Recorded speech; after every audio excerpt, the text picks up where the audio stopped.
Good hello, welcome to Onionskin's stream. I've got plenty of work to do now. One of the fanciest rigs I've probably ever made. Let me show you around. And I promise that, hang on, here it is. It's one of... I had this file open before. Look how well prepared I am. I promise it is just a coincidence that I keep having Metroid-themed stuff to do whenever I live stream. The other one is for like a Smash collab thing, the one of the Samus. This one is for a client. It's for a Metroid-themed YouTuber called the Metroid Trainer. They make some pretty cool stuff. Go subscribe to them. Now, I have a bit of a deadline today, if you will, because Metroid Dread released, the first proper 2D side-scroller Metroid game that isn't a remake in like 19 years. Isn't that crazy? So I've always wanted to draw one to like the best of my ability and get it nice and globby and blobby, and it's just about there. I've pretty much finished the build. I probably will do a video on it, really showing the process of how it was made. But what I need to do today is to finish off all of the actual animation gestures for this client. What you see right now is actually just a test to make sure that it did work. It's already been about 2 months since this point, so I'm probably going to have to spend the first 20 minutes or so just familiarizing myself with how this thing works, which is good, because it means I get to show you around. And the other thing I promised for this client was to draw them a new avatar. I did draw them an avatar back in like 2017 or something like that. With the new game, there's quite a bit of buzz around Metroid at the moment, so it is time for a bit of a refresher. Now, before I do that, let me just check all the socials, make sure that everything is running smoothly. These intros are for an audience of 0 for those who check out the stream after the fact. But now we can get to it. Great. Okay, so here is the build. Anyone who drops in as I go, be sure to say hi in the chat. We have a couple so far. We've got Beast Mode, hello. And Drew, my old housemate, welcome. Glad you could make it. As the night goes on as well, because I probably will be here for a good few hours, consider joining the Discord as well. Link is in the description, and depending on how quiet things are or whatever's going on, I might jump into the voice chat over there, and then you guys can have the opportunity to sort of speak verbally. A lot easier to have more of a regular conversation than me just reading out the comments. Now, let me have a bit of a tour around here. So how this works, this is a Toon Boom rig, of course, and it's pretty unconventional. There is a bit of a standard way of doing things when it comes to humanoid characters. But for one like this, it's pretty weird, right? It hasn't really got arms or legs. There was quite a few things to sort of innovate. And me being stupid, rather than just drawing it by hand... Actually, no, let me show you where it came from. I gave the client 2 tests. I was like, do you want this or do you want this? And they chose the second one, which is fair. So each one of these, they only took about 5 minutes each, probably less, like super real quick knock up, just to give an idea on this is the shape, this is the kind of movement. And they were like, wow, you went really fast. And I was like, because this took ages, a lot of experimentation to try and figure out what is the best way to make it move, because man, if I just did it by hand, it probably would have been finished a long time ago. But I really wanted to make something that was super robust. All good spending ages building it for the sake of being able to animate it really fast. So if you're a Harmony feature nut like me, hopefully you'll get a kick out of how some of these things bend and move around. Particularly, we've got a lot of weighted deformers. Now, I need to remind myself how this works. So let me explore, and I'll try and do it aloud. Let's turn off the shell for starters, just so we can see the inside part. So the main thing here is these veins that connect the sort of outer membrane here to the nuclei in the middle. And if I grab the right spot, you can really see how this goes down. I think I probably will have to turn the shell off to really see it. These veins here, they're connected to the outer membrane, so just pretend that is the case. But if I pick up and move this at the correct level, you'll see there it sort of stretches and is connected to the other end at any given time. Meanwhile, picking up the nuclei in the middle, it's connected as well. So we've got like a double parenting going on. Both ends will respect the vein, which is sweet. You don't often see that in harmony rigs. Normally it's a very strict shoulder to arm to hand. And yeah, so there's been quite a bit of experimenting in this space lately throughout the community, more within 2-point constraints. I really wanted to see how far weighted deformers could get pushed, and I think it's pretty exciting what they can do. This is what the inside looks like. So we've got the actual tendril vein piece itself here with the vein on the end, and it actually has 3 different pivots, 3 different parents, if you will. Normally they've only got one. So there's the one on the root, like this. There's the one that is on the... Oh, okay, I guess they are both shared on the end. There's this one that's on the other end. And then there is this one in the middle. And this is kind of an interesting one here because we get independent movement over the physics, how it would bounce and sway and do things like that. And also how it can rotate. Look at that. So we get quite a lot of control over how this thing moves with, might I mention, no deformers. It does have them if I really need them in a pinch, but so far none of the actual animating I've done with this guy has used the deformers at all. The 3 pegs have been enough. I may even end up ditching them. I don't think it will actually change anything about this rig. It's probably just adding more complication than it needs at this point.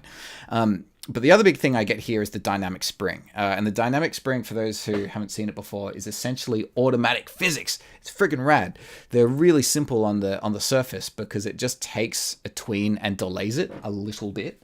And it's not until you start combining it with other stuff that you really start getting some cool results.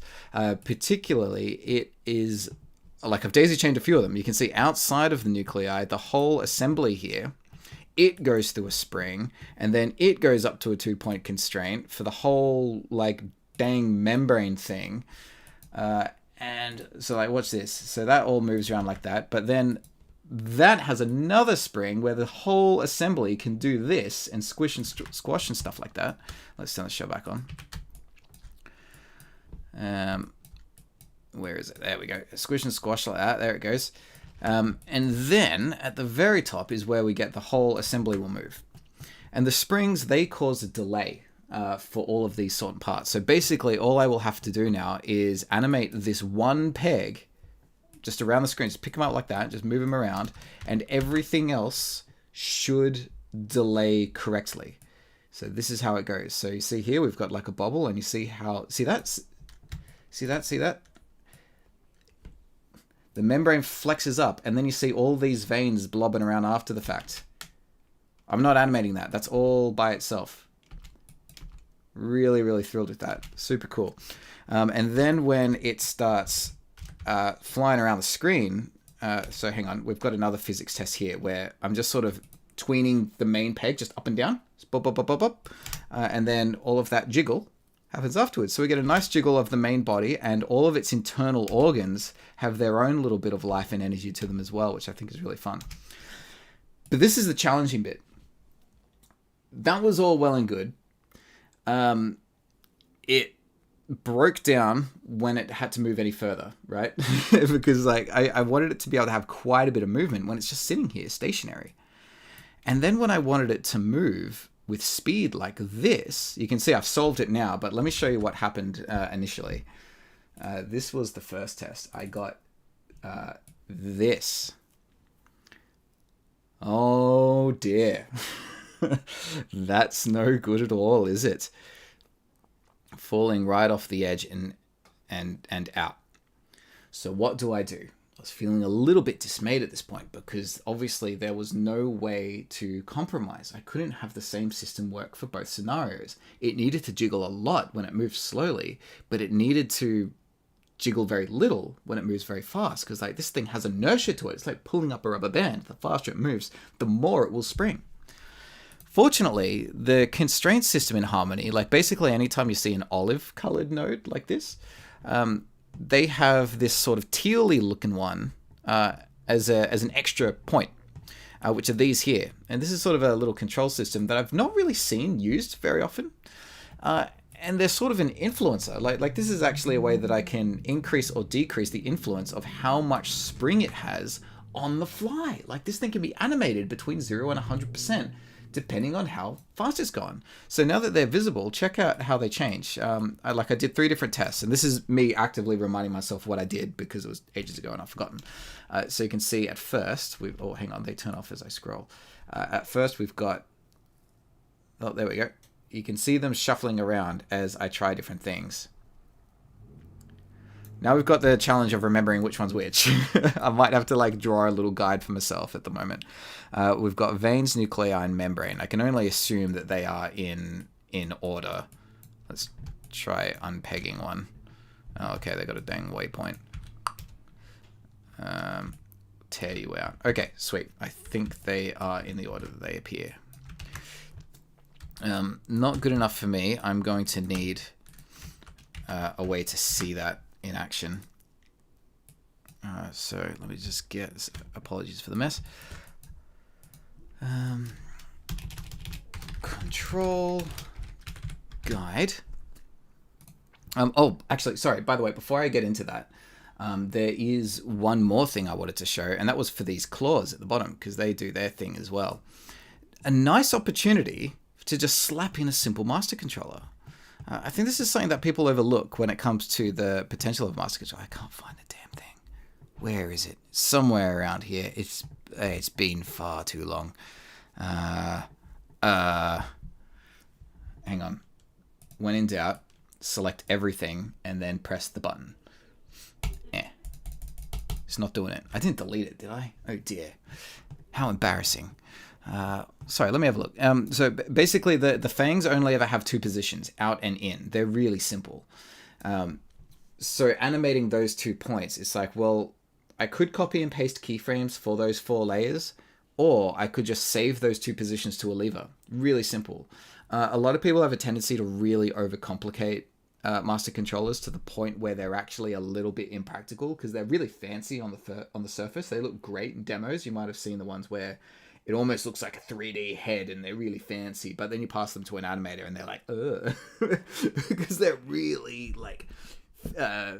finicky, really delicate. If you push them out of their comfort zone even a little bit, whole thing breaks down.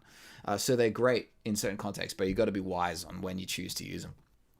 But I think this was a cool opportunity to do so if I could find it. I must have put it down here somewhere. Thumbnail, roughs, concepts. They're like a deep blue node. Help me out here. We've got lots of refract, some compositing. I didn't delete it, did I? There's no way I deleted it. I would have thought I would have kept it in with the rest of the fangs controls. Hang on, there's a search. Maybe I can just go MC or something like that. There it is. You're dope. Of course, I put it alongside the rest of the controls. I'm going to give it a backdrop so I never lose the damn things again. Remember, kids, keep your nodes organized, because when you look at them in 6 months, it will be no different to if it was made by someone else. So always tidy your nodes in such a way that you're about, assume you're going to give it to someone else and you're going to expect them to use it. How do you communicate for them to follow, pick it up and get going? All right, so controls guide. Let's put all that in the same thingy. Fangs, turn that control lever on, and then there we go. There's the other lever. All right, check this out. Look at this fun little bit of nonsense. Whoa, hey! So it was just 2 keyframes, one at 0 where the claws are in, and then one where I bent it all out. There was quite a lot of different movement going on there, because it isn't just the peg movement of the fang changing place, but you can see the membranes peeling up a little bit, and the sort of fleshy bit of the fang that's got deformers in it as well. So that's all bending in interesting ways. And yeah, because it's an interpolated lever, I get to sort of choose somewhere halfway between, sort of be able to ease them and junk. And that just was able to give me a lot of flexibility with, a character that has relatively little articulation. I can kind of capitalize on that limitation.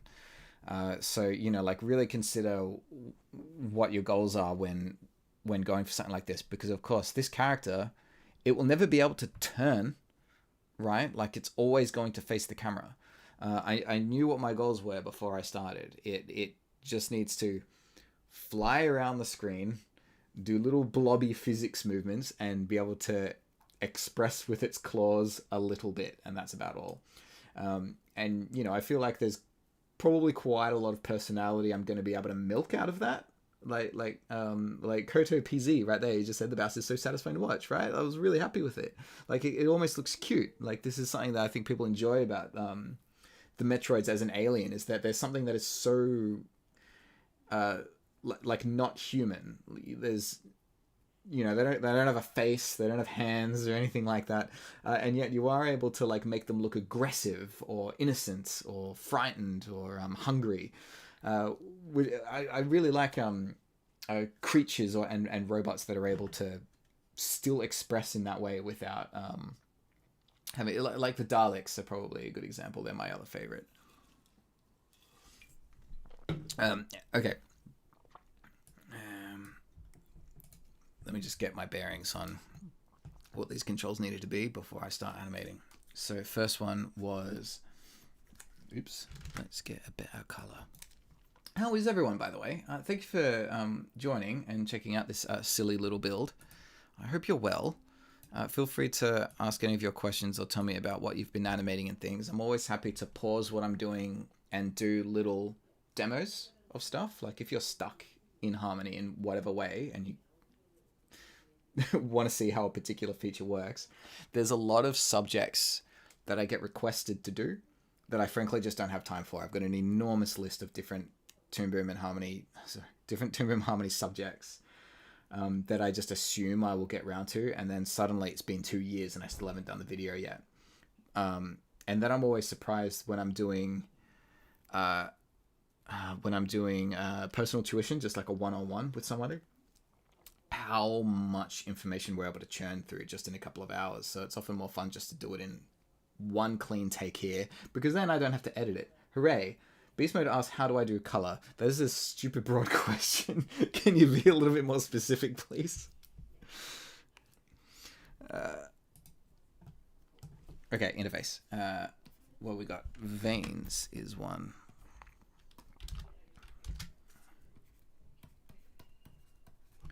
Second was nuclei, and then last was membrane. And down here is fangs.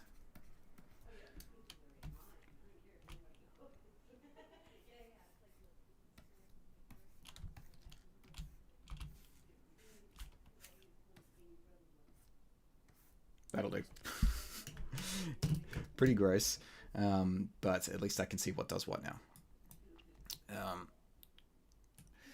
So I've got my test animation. I think what I might even do from here is save this out as a template, do a blank file, and then try and list out some specific movements that I promised Metroid Trainer.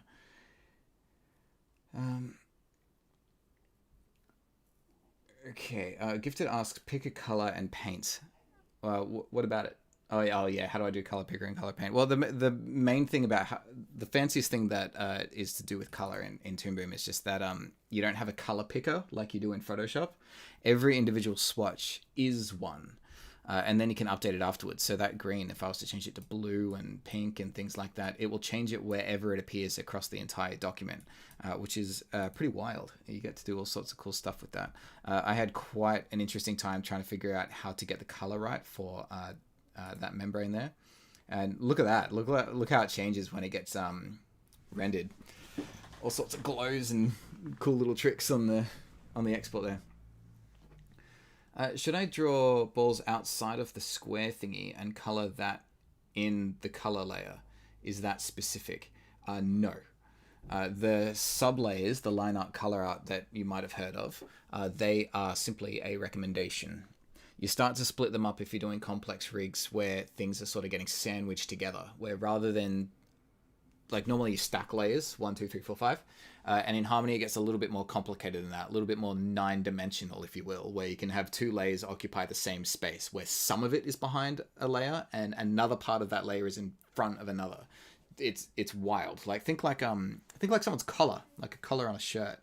That is in front of the neck and it's behind the neck at the same time. How do you pull that off and have it work? That's what the sublayers are that's where they come in handy. All right, I need to compact this into a template that I can take into a different file because this is very much the working document for building because there's even more controls and diagrams and things over here. So let's tidy this up. You go there, you go there, you go off. This is all compositing. So it will get grouped.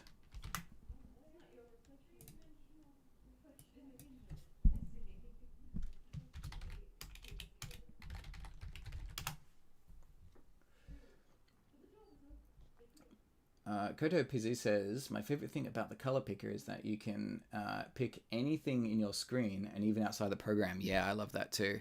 It always bums me out when programs don't have that. For the uninitiated, that is here, this little eyedropper. Click on that and you'll keep your eye on this swatch here and you'll notice that wherever I drag it around, it will be able to pick that up and turn it into a color, even if it's outside the screen. Here I am on the monitor. I'm picking colors from the YouTube chat right now.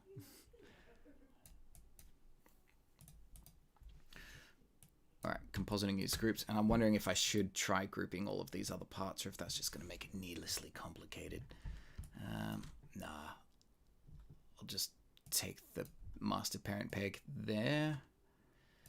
Get that. Oops. Deselect and group.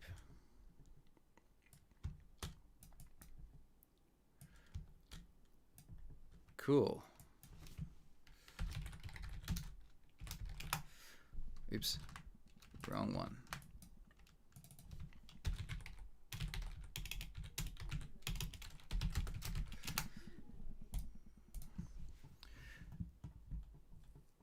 Whenever you make a group, it often does this with the ports. You just got to hop in and tug on all the threads till they disappear. There we go, nice and clean.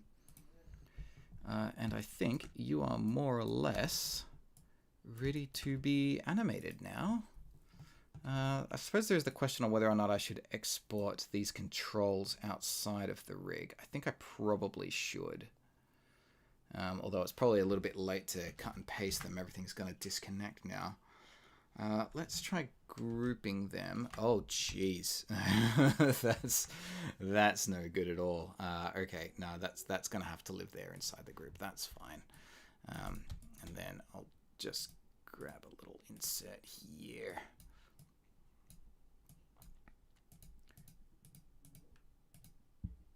Make it an appropriate color.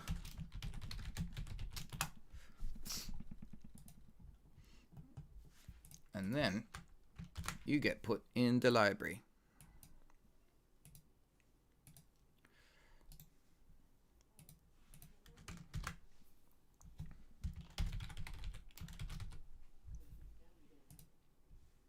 Okie dokie.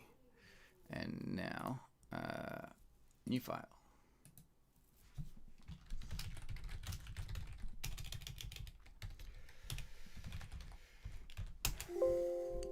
There'll be a few questions along the way here, whether or not I'm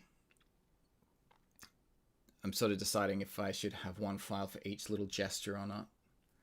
We'll figure it out as we go. We'll do it together.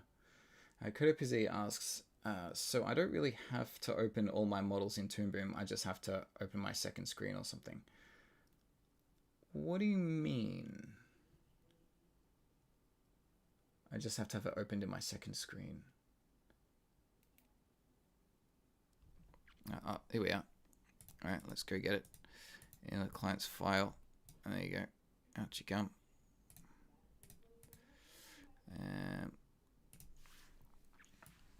And now, fingers crossed that it is working. Sweet. And everything controls activate. Activate. Please. I need the constraint levers. Do I have to go inside and manually select them every time? Oh dear. Okay. All right. Nice clean file. Nice clean timeline, rather. All right, colors still work.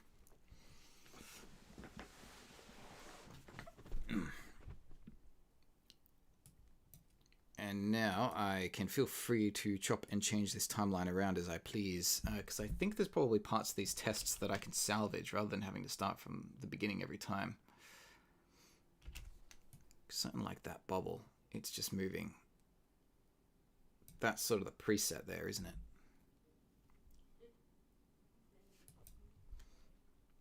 I'm a little bit tempted to start from the beginning and just feel it out. Yeah, screw it. Let's do it. Okay, all movement's gone. All movement's gone. Cool. And then everything gets keyframed. Always keyframe everything on frame 1, so then there can be no questions that everything got keyframed. And I should, more or less, be able to work from a closed timeline from this point if I'm able to select all of the right parts.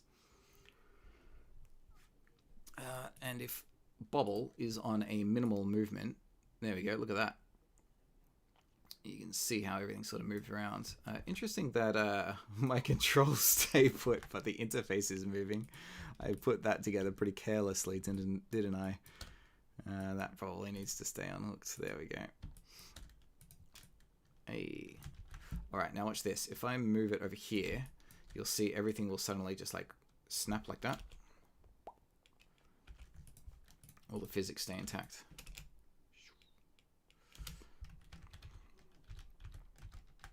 Now let's see if we can remember how to make just a simple up and down movement. So if it starts there, I want it to be a bit bigger to start with, I think. Hopefully I can even scale a character like this. Yes, good. I'll go 20 frames up. Just,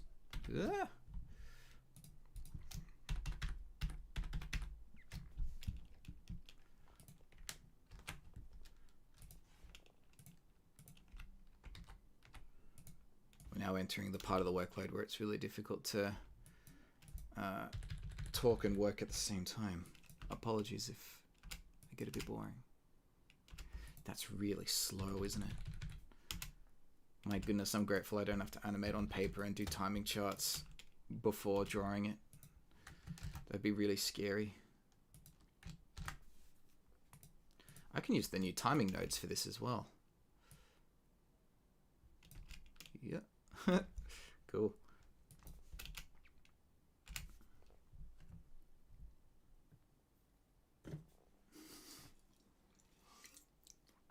Do I eat onions? Of course. They make everything better.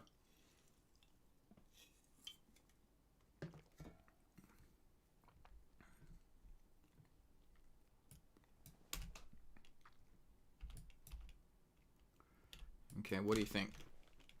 Is that working? I think it's probably like a healthy amount of like bob. Let me show you what happens if I move these constraints around a little bit. Like if instead this was let me pick it up, dang it. If this was at 100%, it'd probably be it's a lot more rigid. Do you see that? The relationship between the inside and the outside is really different. And I think if all of them were at 0%, we would just have a completely rigid... There we go. Nothing is moving at all. How did that get reconnected? Okay, dum dum. So veins at full movement. Nothing yet, because there is nothing to move, it seems. They have to react off the ones before it. This is a good way to feel it out. Hey. Alright, so membrane... on 0, we get a nice jiggle, but there's not much life to it. This all might as well just be one big flat drawing. And it's not until nuclei appear that then... It's interesting how their bob is different from one another, isn't it? There is a reason for it, I just can't remember what it is. And then, oh wow, you can see that influence come in and out as I slide it. Rocky and Blobby. Yeah, they've got the most jiggle of all. And it looks like the formula I landed on for this was nuclei does not bobble at all. Yeah, okay, so the nuclei is moving with the membrane the whole way through, but then the veins have an extra delay on top. What if the nuclei had just a little bit? Not 100%, just a little. Yeah, that's okay. It's not very noticeable, is it? This color card is driving me batty.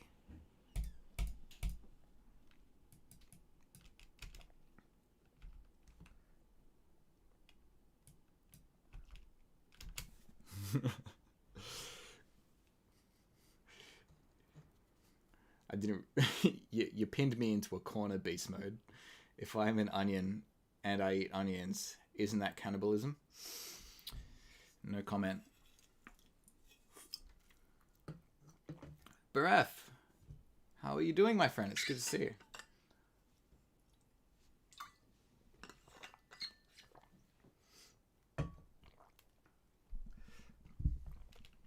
The room is starting to fill up. That's good. Hang on, I should have the Discord open on the side as well, actually, because remember the the Onionskin Discord is available in the description.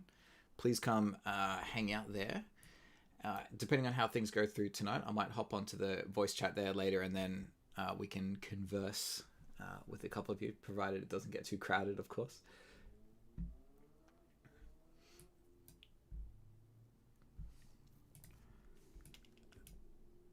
Right now, I'm just curious about how far can I push this lever before it starts looking a bit stupid. That's okay. 50%'s looking pretty good. Yeah. All right. Nice jiggle. Now, this should have a bit of an ease, though, shouldn't it? But how much of one? Something like that. Only like 30% either way. Hey, 25? What happens when we start copying and pasting that down?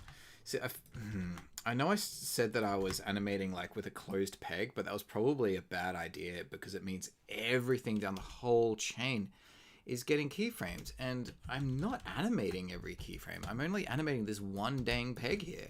So I reckon I can remove these keyframes and I should have the exact same result. Oh no! What have I done? Okay. Yes. Okay, thank goodness.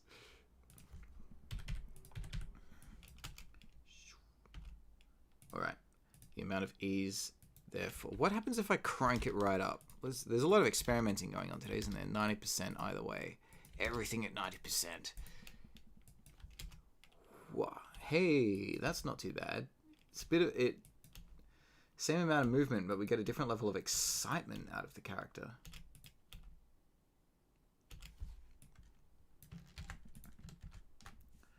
Do we still get the 90 both ways? Nope.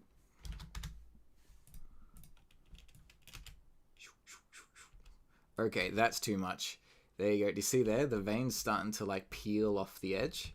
So that's why I've got this contraption on the side here. I can sort of course correct that if I wanted to have that movement but calm the veins down a little bit. Let's do so. Bring that down to 50%. Yeah, there we go. Cool, but that is definitely too much. Let's bring it back down to 25. Probably needs to be even less than 25, but that's the one with the shortcuts. That's what we'll use. Yep. Yeah, nice. And veins on, veins on 0. And I also need to update my guide here because it's confusing the crap out of me. I need to be able to see that this is... Ooh. Okay, wait. I've forgotten which is which. Are they at opposite degrees of influence? Hang on. Why is it at the bottom? I've forgotten which direction is bobble and which is rigid. I have forgotten. Okay, yeah. Those veins are rock hard now. That needs to be all the way up there. Oh, that's a lot, isn't it?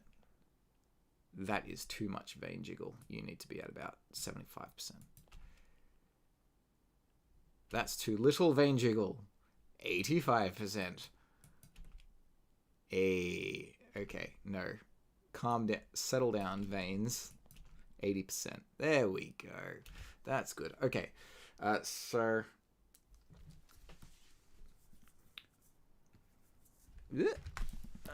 my brush size is too small and gross. Max jiggle.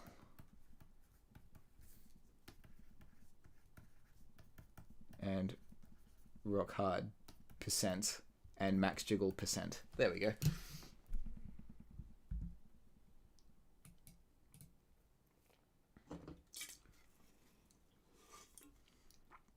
Finally on deformers and dynamic spring. Yes, Brath, it's your favorite thing. There's so many weighted deformers in this as well. You missed the beginning where I toured through all of the weights, but this is recorded, so you should be able to find it later on. Let's put that there. Arky turkey. I think I just need to unhook that. Hang on. Put that there. And then my controls can live in their own little universe off the edge or something. I don't know why my constraints can't move. There is a way to make them move, but I can't remember. Otherwise, how the heck did I lay them out side by side like that?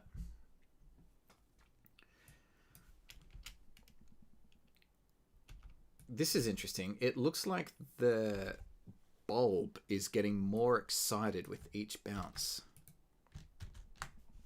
Let's see if it stays like that. Okay. I think that's all right.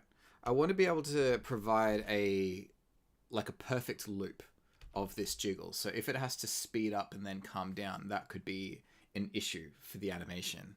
I'll have to render it out with a bit of pre-roll, if that makes sense. Let's see here. I want to see if I can take advantage of the auto looping as well that we've seen in as a part of the Harmony 21 suite of nodes. So we've got two options. There's the image loop and the transform loop. If I use an image loop, that could spell trouble for us because I think it will loop everything. So we're not gonna end up with a natural delay of physics. If I set that to 20, there you go. You can see where the loop will begin, and then we get, see that? So that's not the type of loop we want for now. Instead, I'm gonna head up to the top here because the only thing I want to loop is this one here, is this one at the top. So it looks like the transform loop is going to come out to play now, and that should take this generic movement. There we go. Of up and down, and then just work with that. So let me just knock that down to where it resets right there, and then I shouldn't need any of these keyframes anymore. It should just take the loop and just do it. Hey, nice. Okay, and it's not affecting any of my physics because it's just taking the y coordinate of that one peg, and that's it. Excellent. That's going to be really good for the loop. I think the membrane is probably a little bit excited for this export, but that's easily corrected because we've got a lever for it. So instead, hang on, my dang night modes are on. I don't know how to turn off that.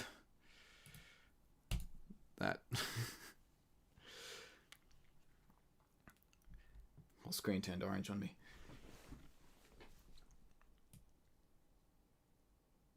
Okay, let's focus on the fangs for a little bit. Fortunately, we've got a lever for that as well, which may also be able to get a bit of a loop in it. We'll see if it starts on 0. Its inness isn't that in. So I may have to get stuck in there and assemble a new pose that I can attach to this lever, because at the moment there isn't a huge amount of expression, but we just might get away with it. So the decision is, where is it more appropriate to have the fangs in and fangs out? How do Metroids typically move in that way? Does anyone know? Anyone a Metroid fan here? I think let's try in, and out when it's there. I think it actually needs to be the opposite of that. And this area will need a transform loop, I think, but it may mess up other things. Let me think here.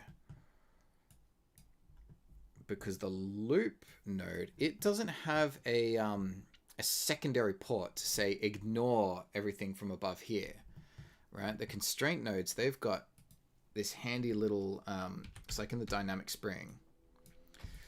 This port here is like, okay, spring this, and then the one in the middle is like, okay, now stop.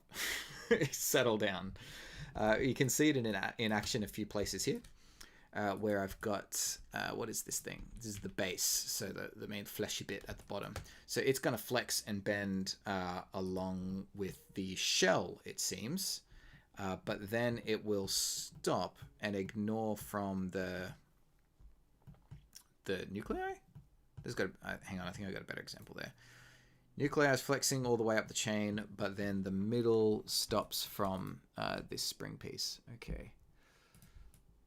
Yeah, that makes it rigid. I can't remember. But anyway, this thing doesn't have that. So I'm interested to see what's going to happen. I think if I plug it in, it's going to loop everything that comes out the top.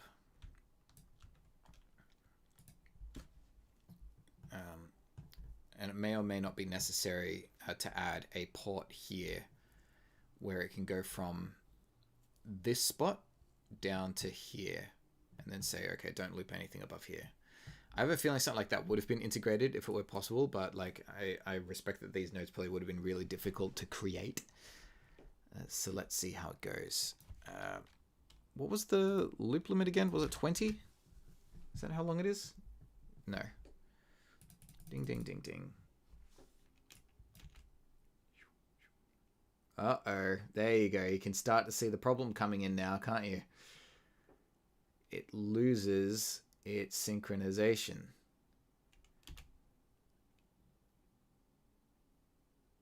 Oh dear. Now, if I'd copied and pasted those keyframes by hand, I'm pretty sure it would have stayed connected just fine. But from what I understand, image loops and transformation loops don't really play too well together. Some of the other timing nodes do create some really fascinating recipes. I have a feeling these ones aren't. I might have to bite the bullet and do these ones by hand. I'm willing to experiment with it further, but remember, I've spent so long on this project just already sort of mucking around. When I really do just need to get it done at this point. So if I highlight Fang section and then press O here, I should be able to now just paste cycle 5, and let's hope that there we go. See that? All working just fine. We've got a little bit of nuance here where it looks like it's clipping the shell. Clips the shell quite a lot there, doesn't it? That's a shame. But is that because I got the orientation back to front? Is it actually meant to be... Oh, no, hang on. I compensated for that. Look at that. The shell is meant to peel up with the fang. I'd already thought of this. But it looks like it doesn't come with that peg. It's coming from somewhere else. It looks like it's attached to a deformer all the way over here. All the way over here. Oh my goodness. Okay. That is a long way to travel. That's got to be taken into account? What is that? Okay. Oh boy. There's a lot going on there, isn't there? Wow. Shed notes. Interesting. All right. So I might just need to make a note of bringing that across. It would be nice if I could take the if I could just copy and paste this lever, I might be able to do that. There is a plugin for it, but it's only functional on my Harmony 20, not my 21.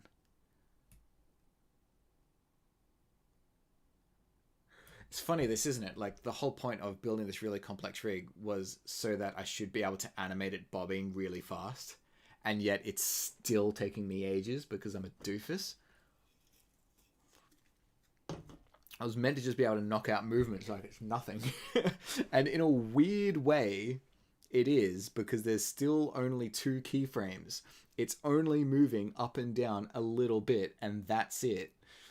And yet it's still taking ages just to tweak and refine because of all these damn levers I put in. Hey, Tess, it's good to see you. I'm glad you can make it.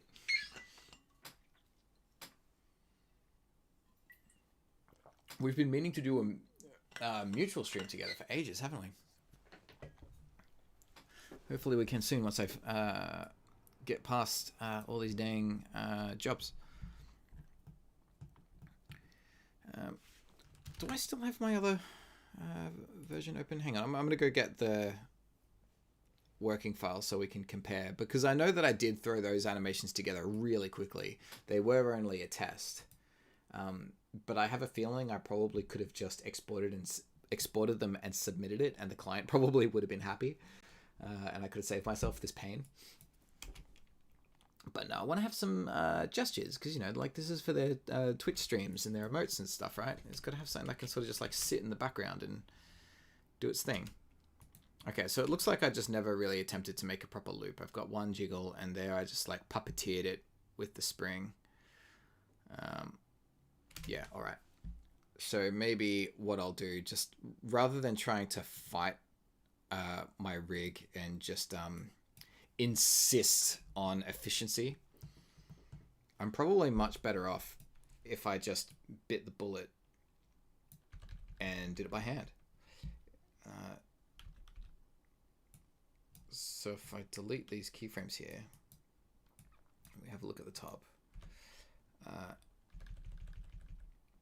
So if I just went to every time the color changes and went thunk. Wait, oh, it's meant to be in there, isn't it? So in, and then... Oh, wait, where's my actual keyframes happening? In, and then just do that.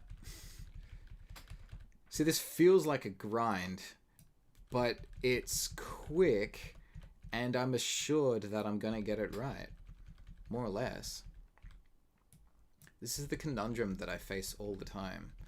There's the way that is kind of grindy, but it's like it's very predictable how long it's going to take. And then there is the, you know, the fun inventive side. Ooh, but I could do it like this. And then you end up spending 3 days just messing with it, hoping for the best, and then you end up with a dud result and just end up doing it by hand anyway. But hey, every now and then you have a huge breakthrough and you end up actually having an influence on the industry as a whole, and that's always a great feeling. So it's worth it for those moments. Not sure if I've ever actually had one of those moments, but being fortunate enough to know a few who have, it seems like they would be nice moments. Okay, there the fangs go. Hang on, it holds in the wrong direction there for a second. And these ones should all have a standard ease. There we go. I think they're back to front. Or rather, maybe they're delayed. Because, like, when the bulb is at its most extreme flex, isn't when the position is at its most extreme angle. It's more about halfway through. But that is what I've got, more or less, I think. Hang on. Let's try this one more time. And rather than trying to look at it on the timeline like an idiot, I should, you know, think like an animator and do it by eye. What a shock. Oh, it's still going. Why are you still going? I'm looking at the wrong section, aren't I? Yep. Come with me, please. There you go. I'm going to let it wind up a little bit first and then say,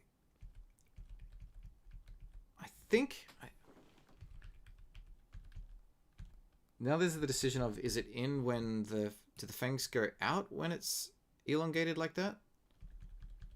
And when it's all fat, do the claws come in? Or is it the other way around? I think there's an argument for both, because here it looks more squash and stretch. Stretches in, claws go out. Or is it like it compacts its body as it's getting thin, and then here it's sort of like, ready to attack? Let's look at my reference. Because when I drew it in like 2 seconds, it just happened instinctively. Okay, yeah, it looks like I went for the squash and stretch method. Fangs out when in.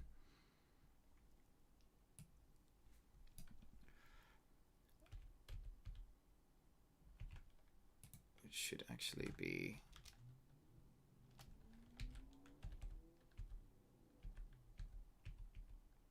there.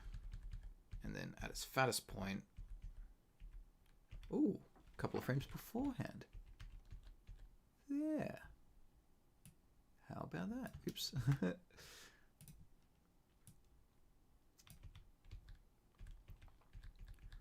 And then thinnest point here. And then fattest point there. See, animation's so much easier when you just think like an artist rather than trying to think like an engineer. I wonder how many people I've accidentally scared off from learning animation because I keep approaching it with these weird mathematical mindsets that no one else likes. Oh, hang on. I actually messed it up, didn't I? It's back to front. That was meant to be innie, outie, innie, and outie. I wonder if it loops seamlessly from there. If I go to 40, it's a little bit different.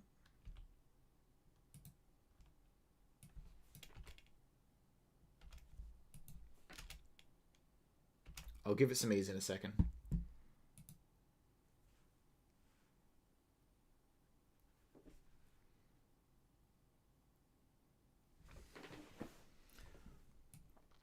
Have I checked the Discord?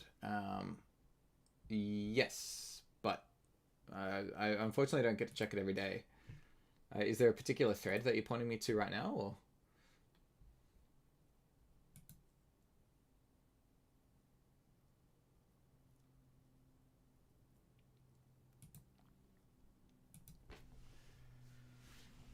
Okay.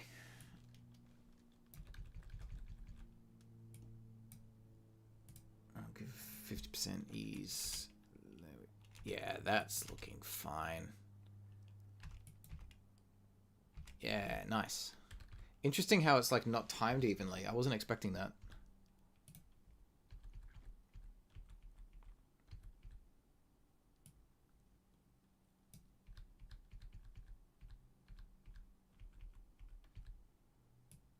Out. Because there's 2 or 3 frames where it's at its fattest before it changes direction. Interesting that it's all generated, hey? Yeah, sometimes it's kind of even, sometimes it's not. I wonder if that's just the way I'm eyeballing it is bad, because it's only 1 or 2 frames off each time, like that. See? Now it's even. Because of course the goal is to find a perfect loop somewhere.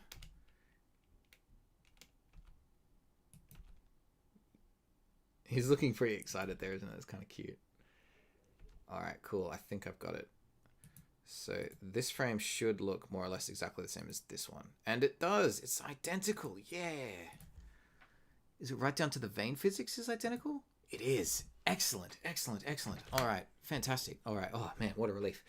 Whew, okay.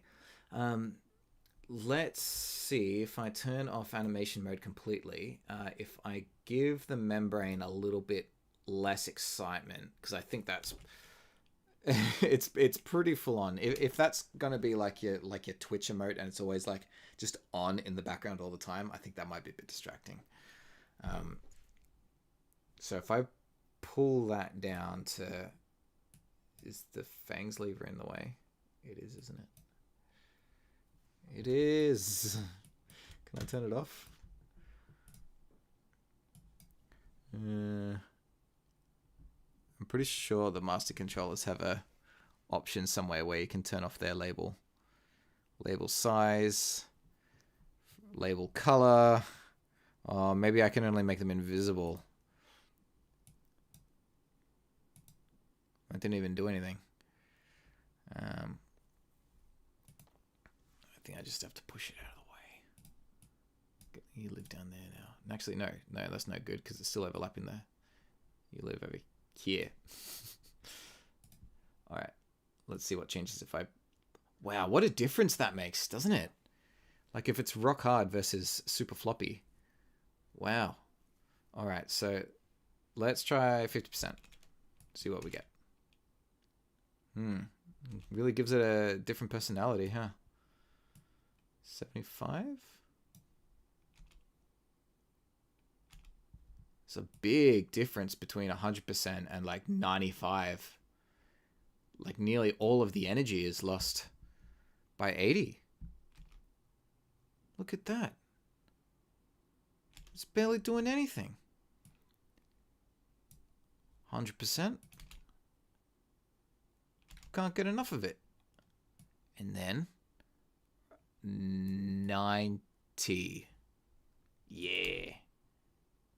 I think that's probably on the money. 95%. Oh, look at him go.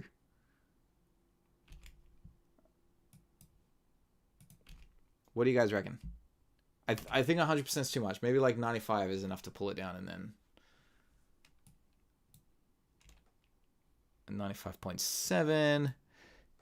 Come on, zoom right in, get the little infinitesimal differences. 95.5, 95.2, 94.9. There we go. 95.1. Okay, I think I'm happy with that. Doesn't peel off the lip too much, because like that gets pretty far away from the flesh at times, doesn't it?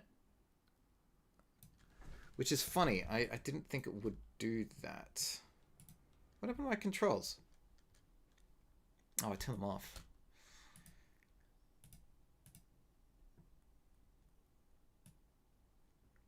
Okay, so it still does its peel, but it's almost like I made it for when it was fat, not thin. I think I get away with it. It's a little disappointing considering how much effort I've put into the rest of it to let something like that through, but I think I get away with it.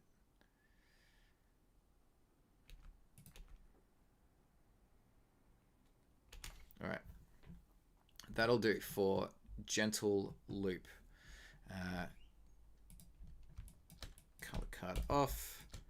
The rig itself, I'm going to have to do this every time because I forgot. We'll need visibility in here, so it doesn't render with the with the character. But this is the other thing I got to figure out is the grading. You see how lit up the bottom is here? So there's like a big gradient thing in the background. You can see it in the initial render here that it's actually global as opposed to positioned to the character. And it's kind of a happy accident in a way, because when it flies in and out of this threshold, it looks kind of cool. It looks like it's like flying through a reflection or something. You know, it's all like lit up green and stuff, and then it exits that area.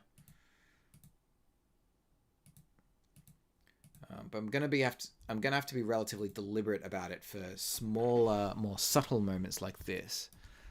So let's go find where I put it. It's down here in the compositing section. I think it's just this big old freaking gradient here, which looks like this. It's huge. And for some reason is over there, has a spot over there in the corner. So if I pop into render mode here, it should just be a matter of just sort of nudging this around until it's got a nice amount of reflection on it. Because, you know, like the Metroids have like, it's sort of opaque, their shell. Like you can see the organs through in the middle, but like it's more obscured towards the edges. It's not like a full proper jellyfish. There is kind of like a meatiness to it. And like it really obscures down like where that flesh bit arrives and stuff. And I think it is connected to the character proper, but I can't remember. There might have been a time where it moved with it, and then there was times where I like left it still because it did give it an extra little layer of dimension. That's looking okay, I think. Let's give that a render. Let's mark out the frames we want, because we found two of them before, didn't we, that were like identical and just didn't move at all. So that's 62 and 76. All right, let's write that down. 62, 76. I'll mark them as well.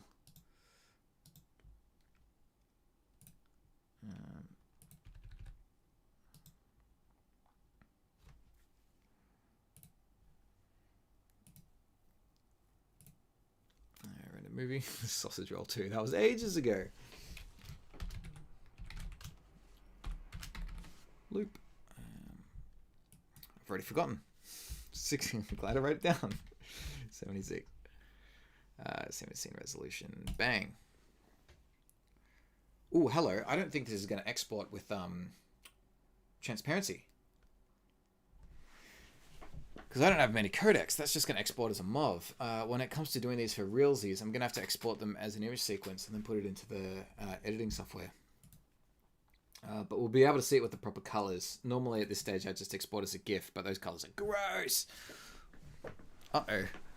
That is not looping seamlessly.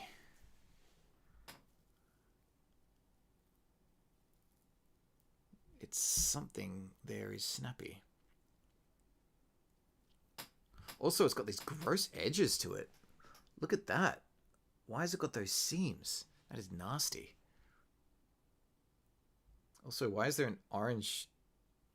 Does VLC always do that? I've never seen it do that before. Anyway.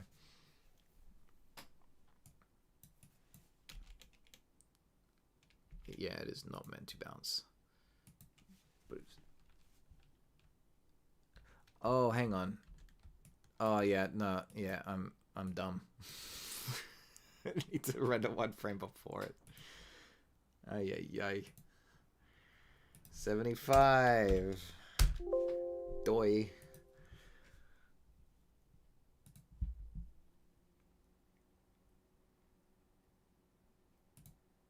Did anyone else catch that?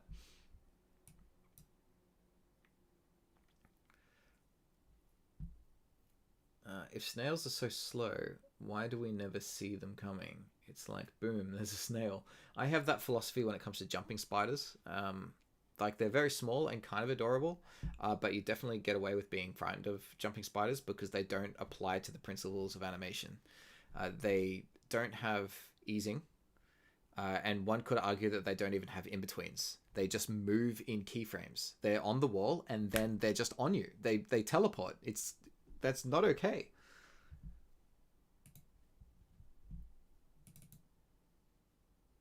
Oh, that's even worse.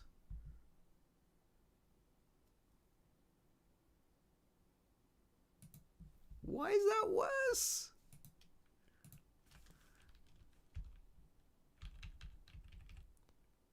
Because that would then blend straight into that, right? And then go ding. It's meant to be seamless. That's the same as that. Oh, it's not. Oh no. Hang on. That's the same as that. That's the same as that. Yes, okay.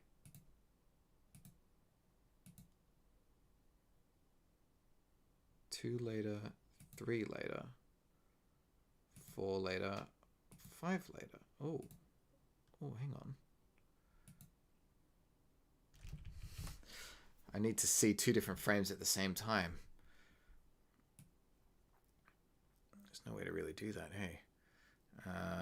Hang on. Let's put this back on there so that they are identical. And then this one and those are identical.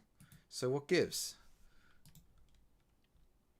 Does anyone see what I'm missing? Why aren't they looping? 1, 2, 3. And then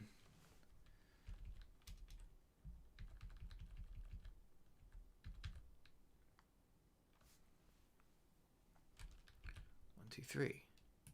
The same. 1, 2. And then 2 after this. It's the same.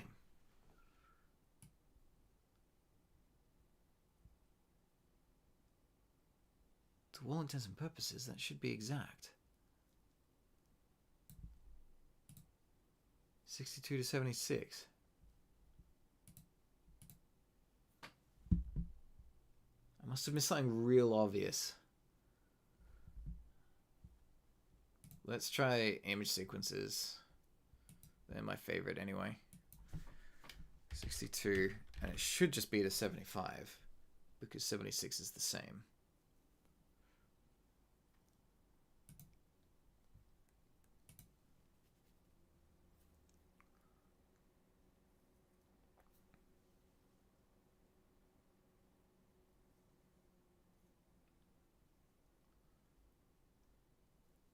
Put those image sequences into DaVinci and we will find out for sure.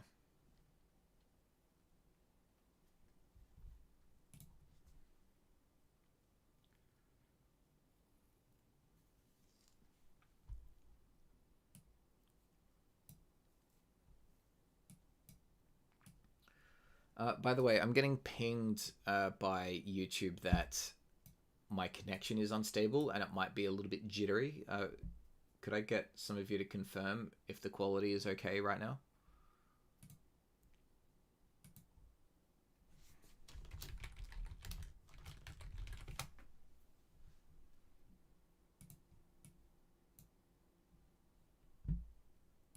Don't need that yet. Okay. Where is this project?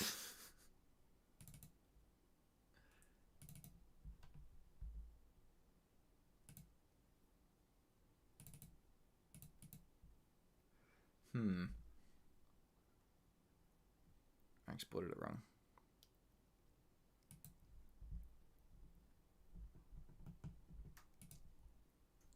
One second, please. Sorry to keep you waiting. PNG. Color plus alpha.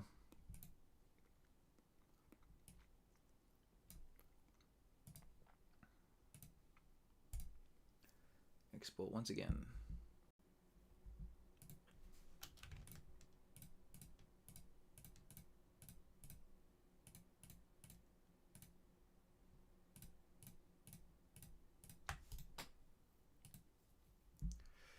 All right, here they are.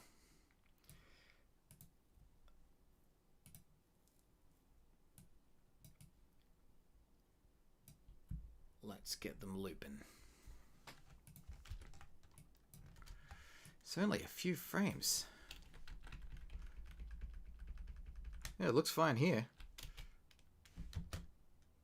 Maybe it doesn't look like a true animation because it's just like a bit crappy. Or maybe VLC made it look choppy if it was reloading it every time. But like as a PNG, yeah, okay, no, cool. All right, nothing to panic about. The PNG sequence has it looking good. Seamless loop. Only needs 10 frames. Nice and small. All right, let's pump out a few variations. Hang on, I got a little bit of housekeeping to do.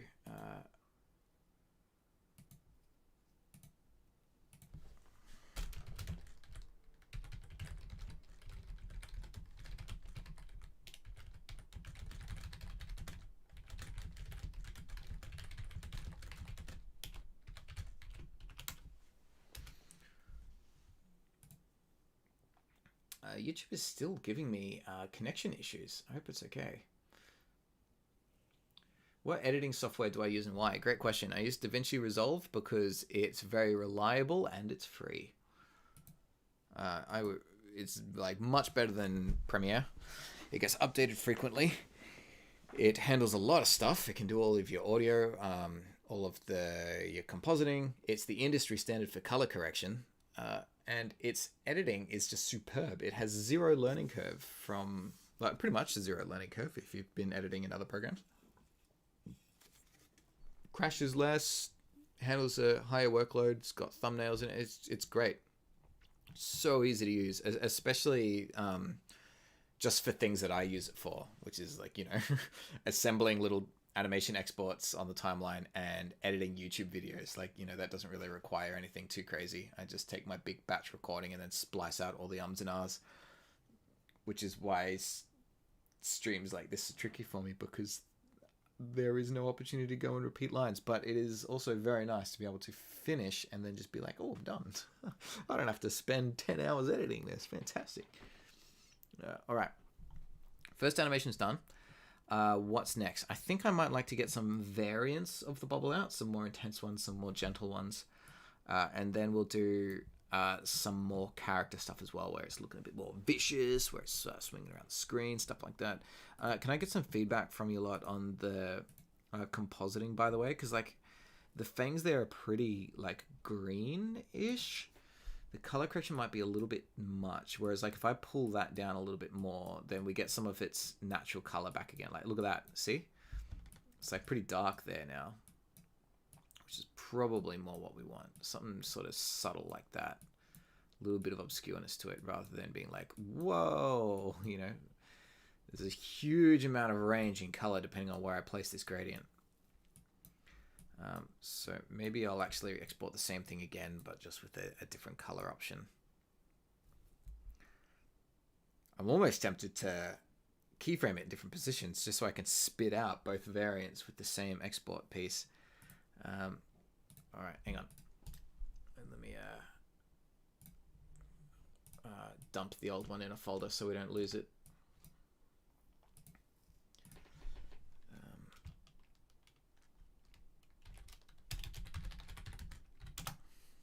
They all got exported as just named final, by the way. That's the default. Let's change that. What should we call it? Metroid Bounce 2.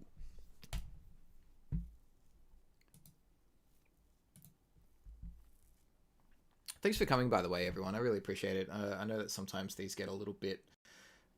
There's not a whole lot to talk about. Like, there's a real, like, flux in entertainment value to these streams. Sometimes it's sort of bouncing off the walls with energy and lots of little tricks and subtle demos and things like that. And sometimes I am just sitting here trying to get work done.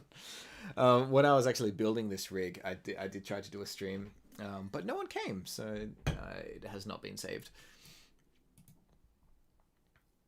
A little bit of glow and a little bit of natural color would be good, and not too much of either. I agree, Tess. That sounds good. Let's try that on the timeline. Hiya. Ding, ding, ding, ding, ding, ding, ding. Oh, yeah, I quite like that. That looks a lot nicer than the other one, doesn't it? Let's put them side by side. Yeah, it's... I want the greenest Metroid you have. No, that's too green. What's really fun now is that we could, bring in the editing tricks and just place one on top of the other and, like, drop its opacity. And now we get any level between the two extremes. Are we overdoing it?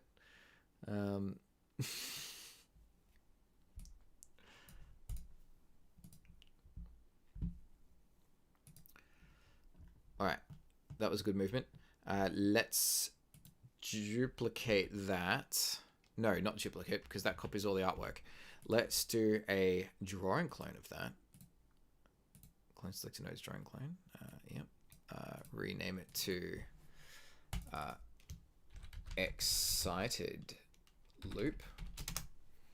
And this one I'm going to rename calm loop.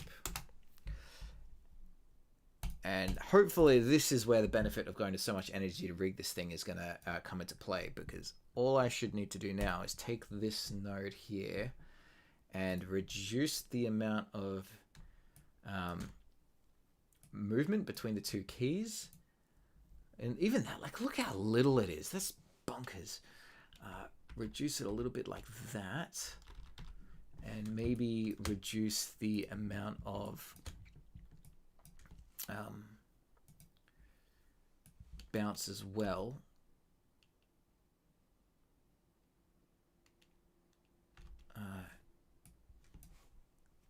And we should get something with that's a little bit more calm. I might need to stretch out the length of it as well. What do you think? Let's we saw how subtle that was before, wasn't it? So 90% should be enough there. We might pump up the veins a little bit, and hopefully nuclei about the same. Okay. Extending the length of how long it's going to be has a few steps involved, because we've got the main peg at the top, we've got the loop transformation, and we've got the manually placed flexed fangs. So it'll take a moment to fix. Panfried has some kind words to say. Thank you. Your streams are brilliant. Thank you. I wish I'd picked up on the building one too. The building what? I'm lost. I'm sorry.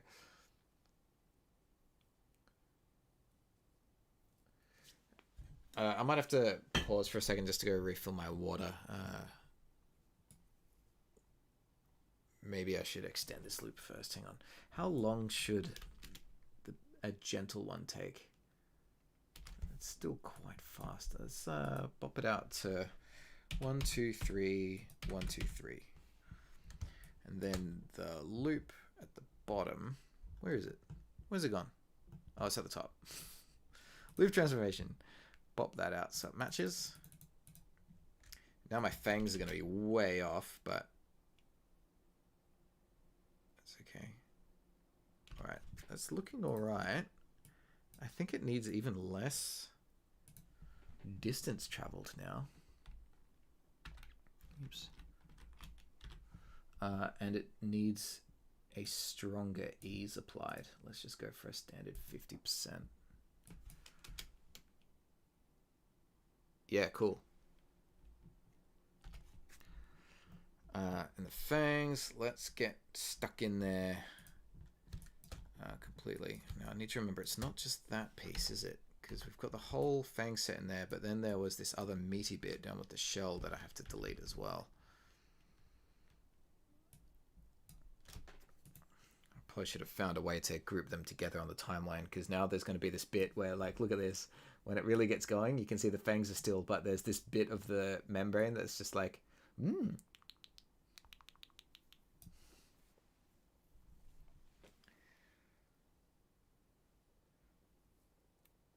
I wish I'd picked up on building the rig. Oh, that's okay. I didn't actually stream the building process, but I did record it all. At least most of it was recorded. So once this is all done and finished, I'm likely going to do like a big time-lapse commentary on it. Unfortunately, because this is a client job, it is one of the exceptions why I unfortunately can't put the working file itself on the Patreon. So I'm not going to be able to allow viewers to get stuck in there and tinker with the actual working file on this one, I'm afraid. But I do have permission to record the process, so that's nice. So very kind of Metro Trainer. Everyone go subscribe to Metro Trainer if you like Metroid. That's where you'll be seeing this piece in action. Hang on, I should go get a link to their channel.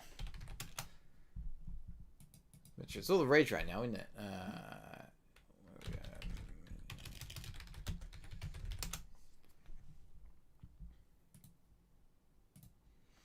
So I've explained Proteus Ridley in the...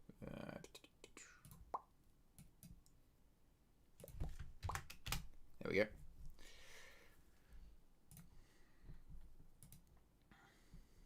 So, yeah, by the way, I don't necessarily have a lot of time for client jobs like this, but if you are wanting me to do a job like this for you, like, you know, do a little avatar and emote, I feel like that amount of people is pretty low because my entire audience is artists anyway, so why would you need me to make anything for you?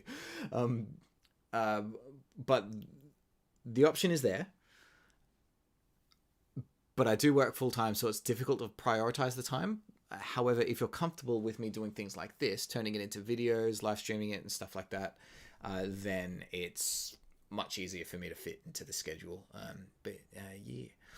What is a bit easier to find time for, though, is the personal tuition. And I feel like there is some more people in the audience who are open to that sort of thing because, you know, most people here are aspiring animators who want to get a little bit better at it. So if you ever feel the need for a one-on-one session, always feel free to reach out on the Discord or on email or something like that, and we can set something up. Anyway, shameless plugging aside, back to gentle movements. All right, I really need to get rid of the keyframe on that lip. That's so weird. Where is it?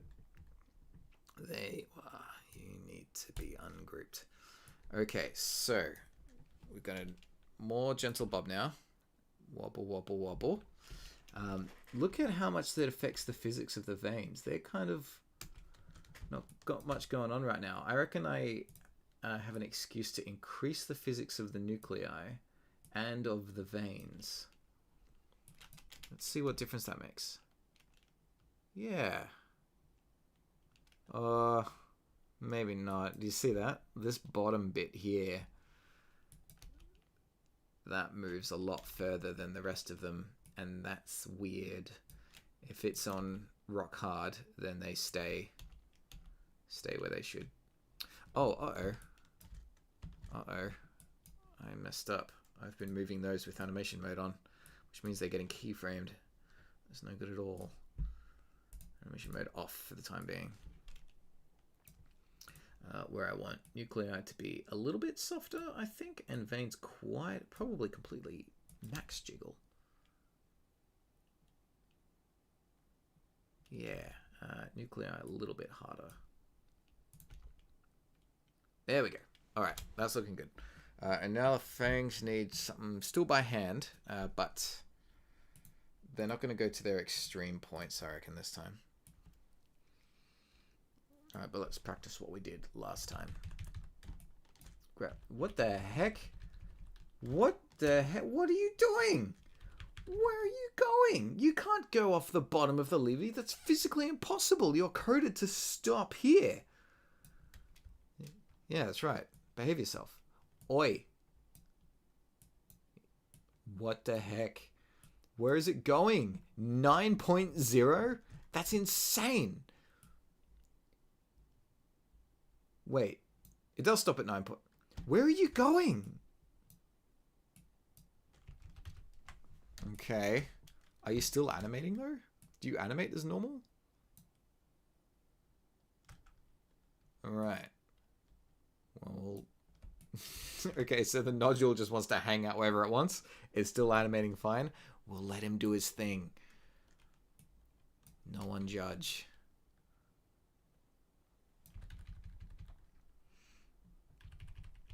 Alright.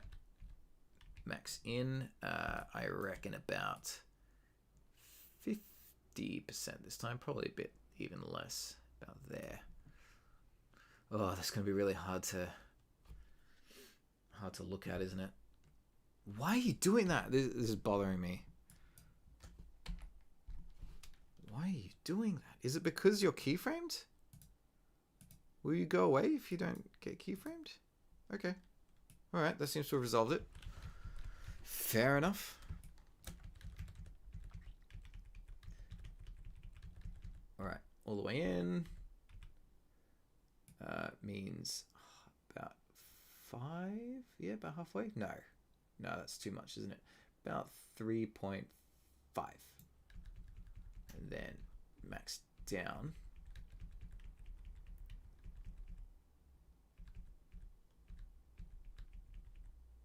Back 0. And then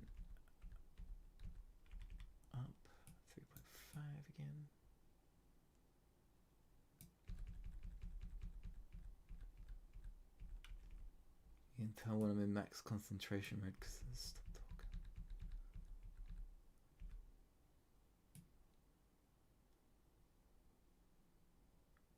talking. Okay.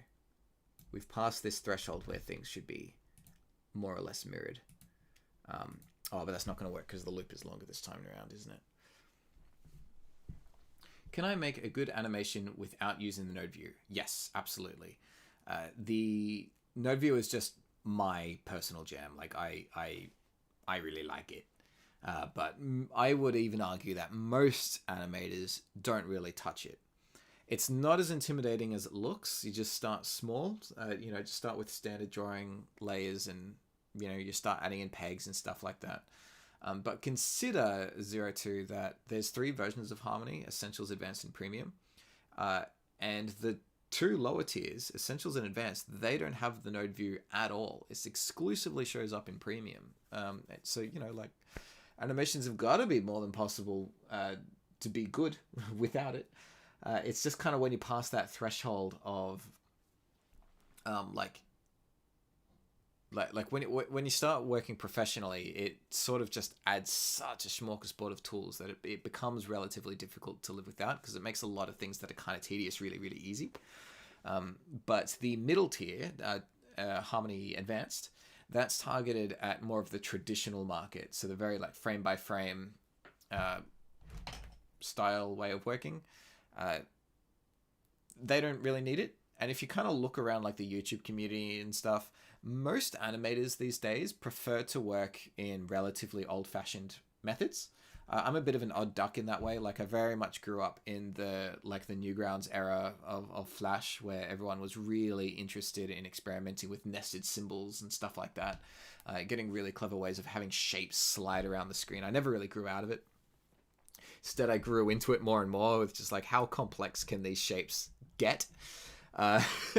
Which is why, this Metroid here is all just one drawing that's just being bent in really weird ways.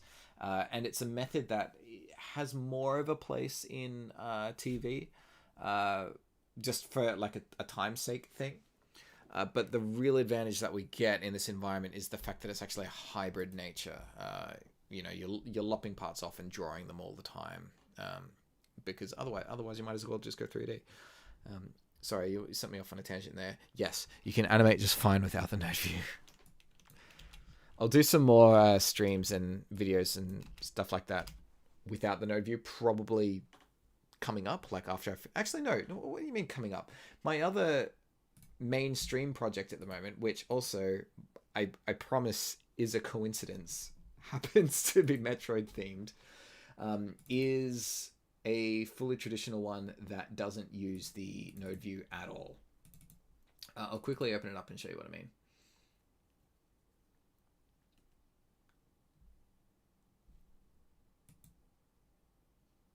Here it comes. While that boots up, I'm going to go refill my water back in a mo.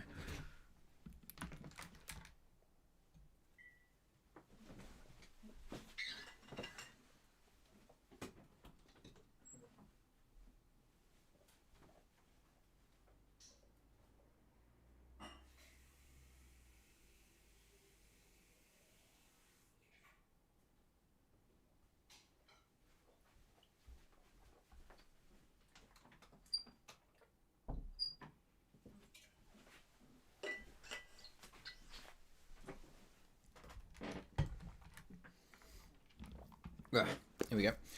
Now, there are lots of nodes here, but ignore them. I promise they are just regular layers. But on the most part, this is sort of what you would see more in the old days. So it is just, timeline, layers, and drawings. Drawing after drawing after drawing. Nothing too fancy. But things can be pegged and stacked together, even just within the layers. Just think of it the way that you would use After Effects. Really, you know how that sort of has layers and composites, and you sort of combine things together in that environment. The nodes are simply a much easier way of looking at that kind of thing. I find it really difficult to go back to Photoshop and stuff as a result. Tess, calm down. That animation was mostly roughed out by Christian Barkel, so I can't take credit for it at all. I did a really crude one, and I was like, "What do you think of this?" And his amount of notes and red penning was like, he basically just did it all again from the ground up, and was like, "Maybe you should do it like this." And I was like, "Okay," and I pretty much just did tie downs and clean up of it from there. And it's taken me like a year to finish because I'm so slow. It's, I find it difficult to justify spending that amount of time on stuff when I'm more like this. I get really invested in this sort of like Rubik's Cube style animating rather than getting lost in the tedium of doing cleanup.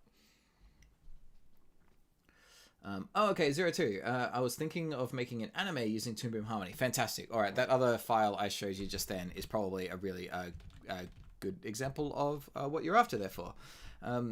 So tell me a little bit more about your project. What are you hoping to achieve? What's your goals and things? Any particular reference material and things like that. The foundations of Harmony are actually really easy to pick up. The two main videos I recommend at this point is probably do Jesse J. Jones' intro to Harmony first, because that gives you like instant gratification. You sort of just get up and running, and it sort of touches base on most of the program's features. And then when you've done that, watch the main video on the entrance to my channel, which is called Harmony Foundations, and that talks about like the nerdier stuff where it's more of the theory, it's the mechanics of how the program works that a lot of people get tripped up on when they're using it for the first time. And then after like a few months, they finally have a light bulb moment. They're like, oh, I get it. But if you're able to digest what's in that Foundations video and have that light bulb moment sooner, then the faster you're going to start to become comfortable and be able to innovate and create your own pipelines and workflows and things like that. Cleanups are important, to be fair. Yes, they certainly are. It is therapeutic to do. I do like me a bit of cleanup, but probably within reason. I'm happy to do it for maybe like a couple of hours, but I certainly feel for those where it is their job. I did a cleanup job for a what was it for? It was for Watchmen of all things, early last year, and that I was just doing the cleanup of people's roughs, and that was really nice. Because it was only for like I think it was like 3 weeks or something. Like it was a pretty quick job. I reckon if I had to do it for a year, I probably would have died. But, hang on, let me find it for you. Because I don't really talk about my professional work very much on this channel. I'm too busy talking about how to use dang software. There you go. There's the Watchmen thing that I was on. Are there any plugins for Harmony 21? Yes. The place I recommend for finding the best Harmony plugins are... I'm trying to remember what it's called. There's a particular user called Uyuda, and he has a website called Raindrop Moment, and there is this page here being pasted in the chat right now, which is his list of homebrewed Harmony scripts, which are all free to use, and they are amazing. There are a lot of features that have like, they're a part of like my day to day. Like I use them all the time.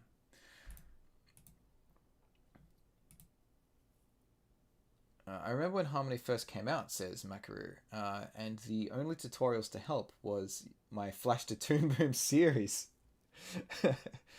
Man, that's crazy, right? Like, I started this channel for that reason, because it was just, there were hardly any resources on the program at the time. There's quite a lot now, isn't there?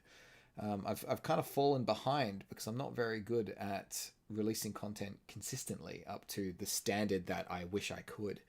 It seems to either be the threshold of make a video that I'm happy with, but only do it once a year, or sort of just pump out something kind of crude and nasty, but at least then there's something out.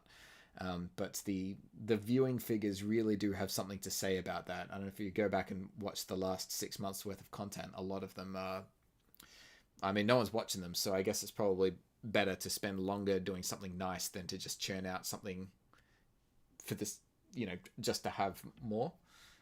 Yeah, I'd appreciate feedback on that sort of thing from the viewers. It's difficult to think.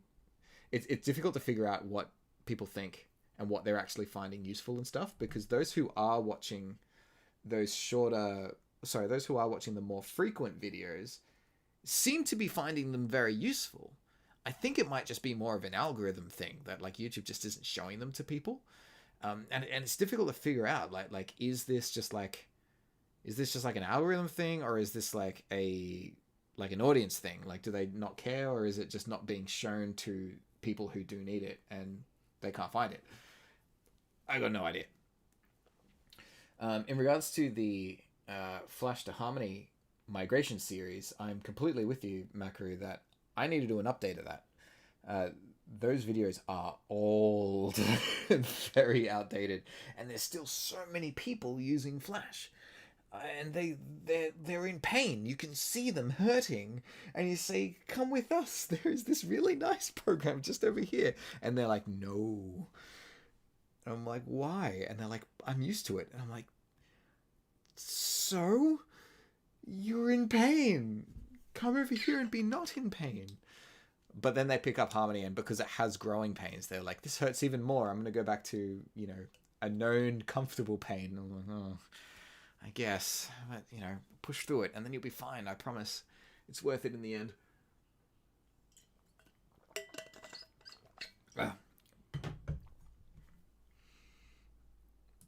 Where was I? Oh, yes, we need to find the new loop.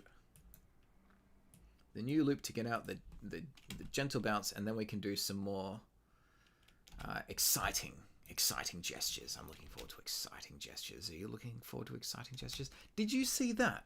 The fang snapped.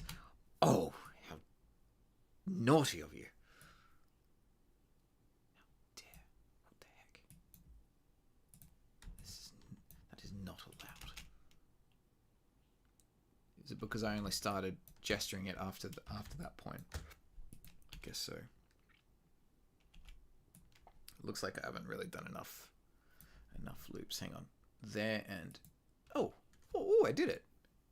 Oh, look at that. Oh, it's perfect. Oh, yes. Oh, man, I'm so happy with myself. Because it's all just like a shot in the dark, right? Like it's an educated guess at best. I would have thought for sure it would be like a little bit different. What's the color I haven't used? Cyan. And you need to be here, and you need to be here. And this time it is, write it down, we've got frame 48, and what was that, 68? Come on. 68. Oh, how about that? 20 exactly.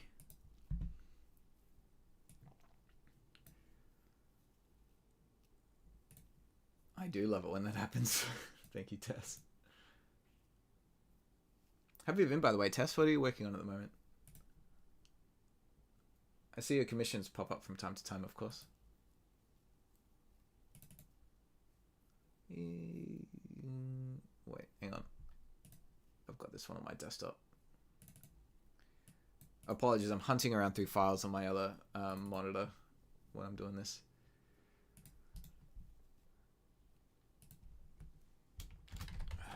Bounce dark, we'll call that one. There you go. And this one, what should we call this one? Oh, we already named it, didn't we? Calm loop. I was going to say gentle bounce, but we can call it calm. Calm. How's the compositing at this angle? Yeah, I think the dark one does look nicer, doesn't it? Render nodes. 4868.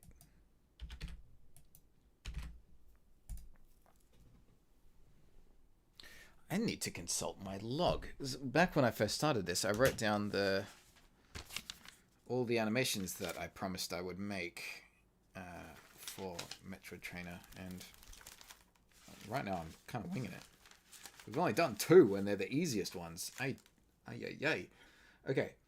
I need to export still images of key poses. I need to create an idle loop. We've just done 2 of those.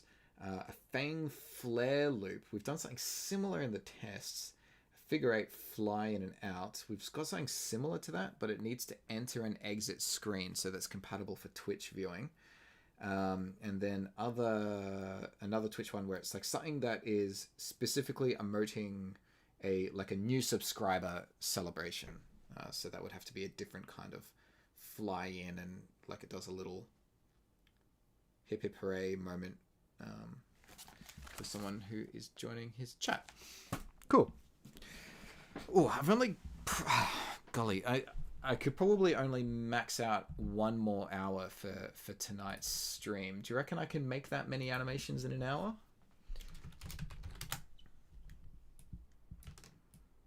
I'm counting on you guys to give me some positive reassurance.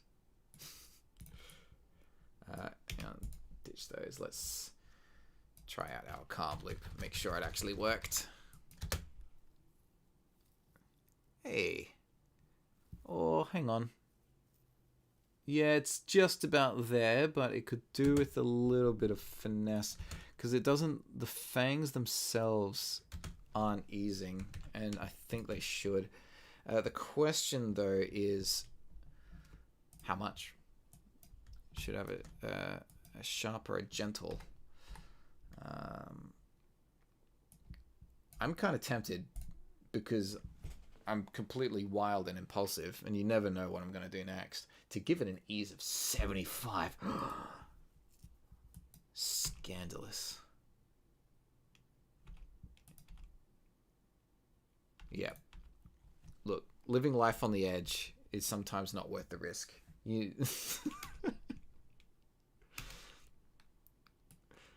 And this is why I was able to stick with animating and not skateboarding.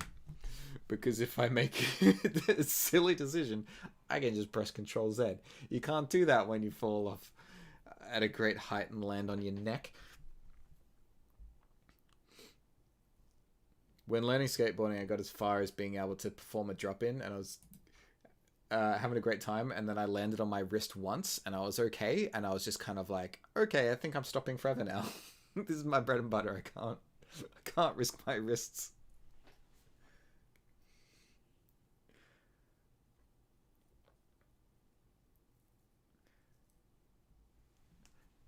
Okay, I ended up defaulting for... Yeah, a gentle 50. A very safe,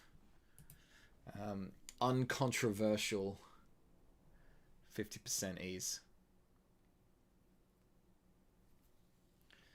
Fortunately, I made the folder in advance this time, so once this render finishes, it should automatically spit itself out onto my DaVinci timeline without having to reassemble it.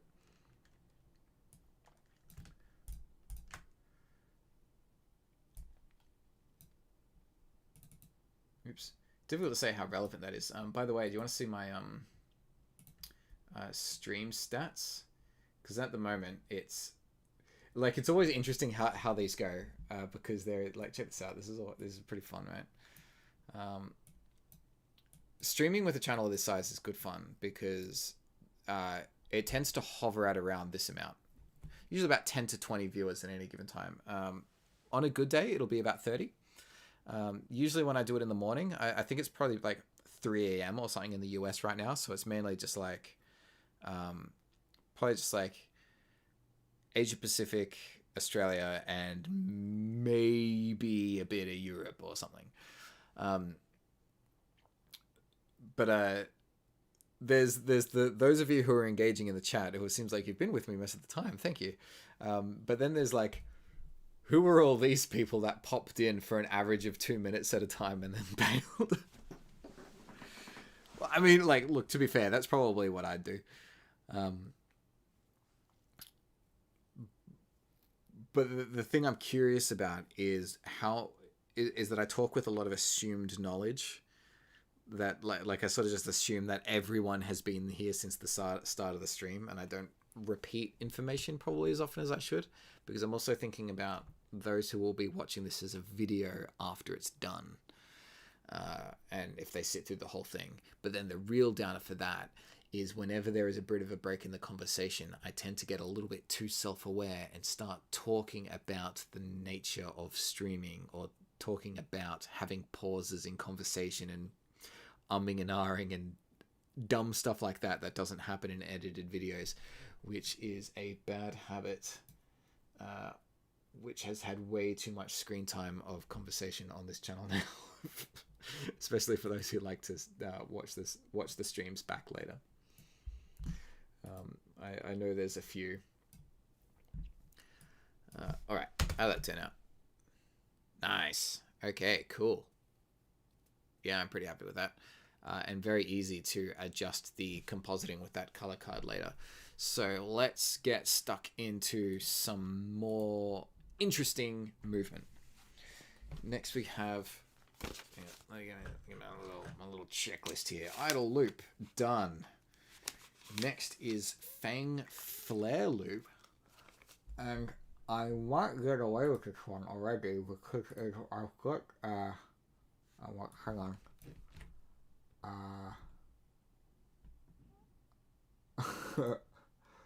This one, actual from a start. So for those who weren't here at the beginning, this was my test animation. After I finished building it, I just threw this together in like 10 minutes. Just sort of moving it around, trying different consistencies, pulling the levers, and just being like, that'll do. And it was never intended to be the final export, but there was a part of me that was tempted because I showed it to the client being like, here's sort of a test. Now's sort of your time to, give me some feedback on what you would want to see. And he was like, I wouldn't change a thing. And I'm like, I could probably just submit this and get away with it. But no. I'm going to do it properly. And you can see I spent the last 2 hours just doing like an idle loop. And I'm wondering, maybe I'm treading too carefully, because I'm like looking really subtly at each little movement and stuff like that. Whereas like this was just me throwing levers wildly around, and it turned out okay. For where it's been getting a bit more aggressive like this, might be worth leaning into it. The tricky bit is that it's got a loop. That's the thing. It does need to loop. Well, let's cross that bridge when we come to it. Let's just do like a fun little animation where it's moving around the screen. It's got a little bit of a motion to it, and then we'll try and hook it back up to the start. It's trickier than a regular animation because springs are hard to loop. It needs to do the same gesture for a little while, or it needs to stop for a relatively excessive amount of time, because I do not have much say in how this goes. I could probably force a stop to the physics by just cranking all of these down to rock hard %, and that will reset the spring before I put it back up to max jiggly effect %. Taking recommendations for what the midway % would be called, by the way.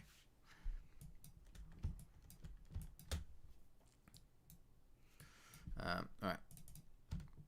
Bang out the surface, calm loop. Let's go clean selected nodes, drawings only. New one will be called aggressive or fang flare or something.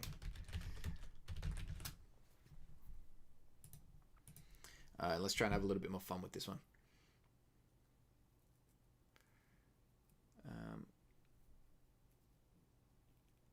My crew says, I know I'm usually watching them later, so it's a good surprise I managed to catch part of this one live. That's a great point, Macro. I do get that comment a lot, where there's those who are relieved to have finally caught one live. And I know I'm the same with the YouTubers that I follow, that I don't think...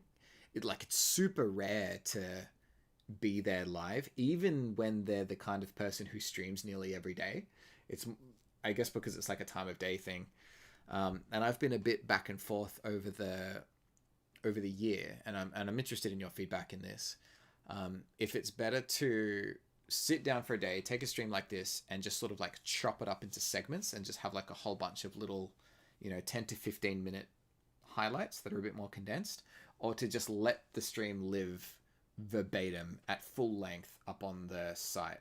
I'm leaning towards the latter at the moment, partially because I don't really have the time to do any editing, but also from my own viewing habits, it's a different kind of content, right? Like, there's the tutorials where you're actually like following along and wanting to learn something. And then there's the stuff that's a bit more passive. You have it on in the background while you're getting other things done. And I think this is definitely leaning more towards that camp. You don't want to be clicking a new video every 10 minutes. It's like, just put it up on the side. You can ignore it for 20 minutes and you haven't really missed much. That kind of chunk, Have I ever had a student or someone that I gave up on? No, not really. Because, like, especially if they're a paying customer, like, that would be not okay of me. My job as a teacher in that respect is to figure out the best way to deliver the information that they understand. That's why I really enjoy one-on-one tuition. Or small groups, like up to a maximum of 3, because then it can be really like custom tailored to the way that person thinks and likes to consume information, because everyone's different. Whereas YouTube is like the complete opposite end of that extreme, where you're talking to, thousands of anonymous people. And I've always been back and forth on what is the best way to do that. Because there's sort of 2 ways to go about online tutorials, two main ways. One is you sort of like tackle the theory. You talk about, here's all of the tools, and now it's sort of up to you to figure out how best to use them for yourself. And then there's the ones that are more like a recipe, where it's just like, hello everyone, today we're going to make this, follow these steps, and like you're told exactly which numbers to plug in, exactly when to use each tool, and you end up with a fancy little result at the end. And I have mixed feelings on both, because the latter is a lot more like watchable in a lot of ways, because there's like a bit of a story to the journey. Like, you end up with a result at the end, like, especially if you're a beginner, it's like, yeah, I made a thing. But it's very easy to like not actually absorb any of that information, because you're just following the steps, right? Like, it's like a walkthrough to a video game. Like you're not actually learning why things are being done the way that they are. Are you going to be able to make something by yourself as a result of having followed that lesson? I mean, like, maybe, like, it depends on the person and what you're trying to do, I suppose.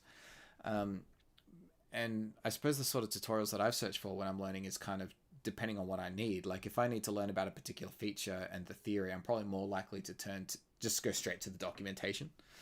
But like, I spent my lockdown last year learning Unity and C#. And I found it a lot easier when I had a specific project in mind, and I went and found tutorials that were making a very similar type of game. So then, in that respect, I was sort of following the steps and ended up with the same result. But then I would sort of go back and like tweak and morph and change it into what I really wanted to do. So after experiencing that, I was like, okay, I think doing step-by-step tutorials is okay, so long as there is still the avenue of being, like, the encouragement of being able to sort of go back and change things. And that's why I think like the Patreon is like a good resource, like being able to open up the working files after the fact and be like, okay, can you change this into something else? Like, what can you do with this now? And I guess like picking lessons that have versatility to it in that way as well. Like, I've been doing these particle videos lately, and those are very much like that, where it's like, hey, we're going to make this thing in particular, but flip these levers and you get this instead. So how far can you take that? What do you do next? I think I might be buffering right now. Heads up, if my housemates are microwaving, then the stream goes down. Hang on.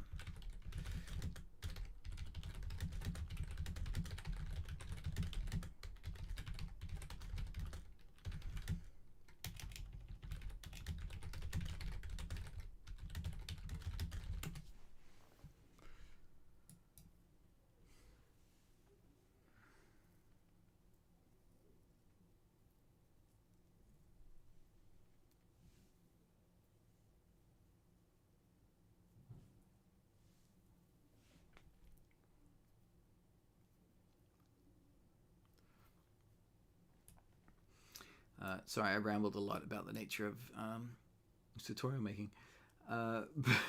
Because I was asked if I ever gave up on a student.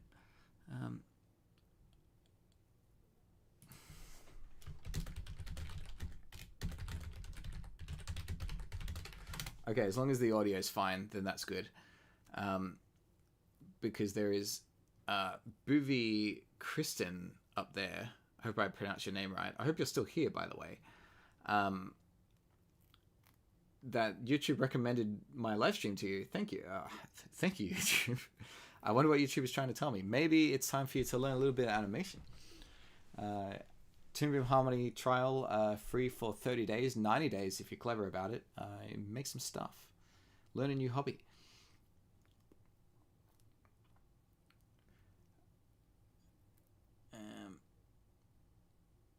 Oh, hang on. Someone else was asking another thing. What kind of rig am I making, says SV3R. It's a Metroid from the Nintendo game. This is actually, it's for a client. They're a Metroid YouTuber called Metroid Trainer. They're in need of a branding refresh, so I've offered to make them a new a little set of animations, right? So we've done just like a couple of idle loops of it sort of just bobbing around. I spent quite a long time building the puppet here, but we're able to animate it pretty quickly and get some pretty nice results with it. And the next step is to have something that has a bit more action, a bit more intensity to it. And that's what I'm going to do now. I've been sitting on a blank screen for a while, so let's get a little bit of motion in there. This time, he's going to have a bit more erratic movement, and it eventually needs to settle. And I think I can do that by moving the levers back down to rock hard % after a little while. It looks like the stream's still buffering. That's okay. I am recording it. Hopefully once this is up as a single video, it'll be okay.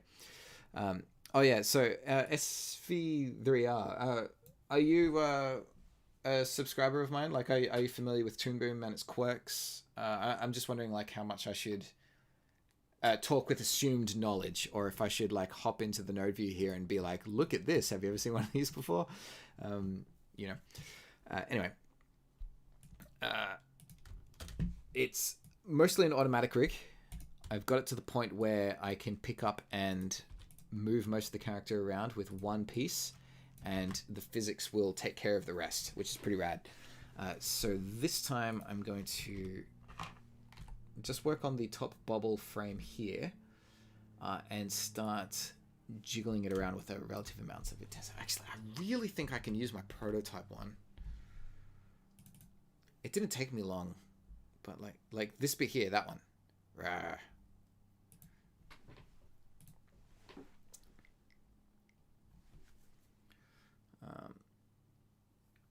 Everyone has their own approach, I think, says Koto PZ. I remember staring at Toon Boom's layout for the first time and being like, okay, now what? It feels intimidating for the first time. Yeah, I still recommend that most people use, they start with Toon Boom Essentials because it's just way less cluttered. As soon as you learn the like main mechanics, then you're sort of fine. And like keep using that program until you grow out of it.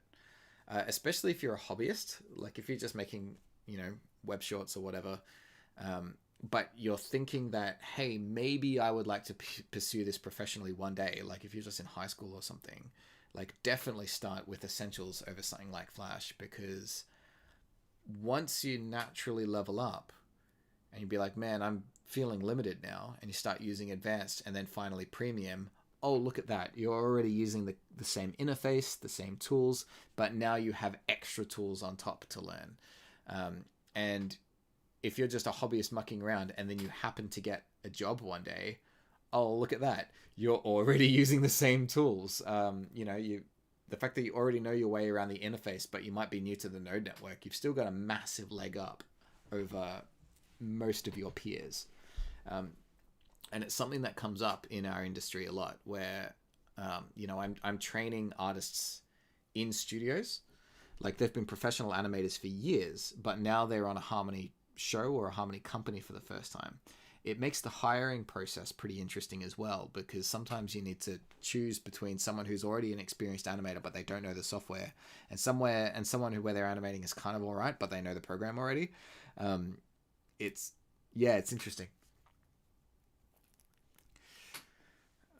Tess says she was thrown in the deep end like a scared goldfish, but I was forced to level up and forever grateful. Yeah, I think your journey as well, Tess, is a really great example as well, because you started off almost with that flow. Like, yeah, you were using premium, but being a colorist on a traditional show,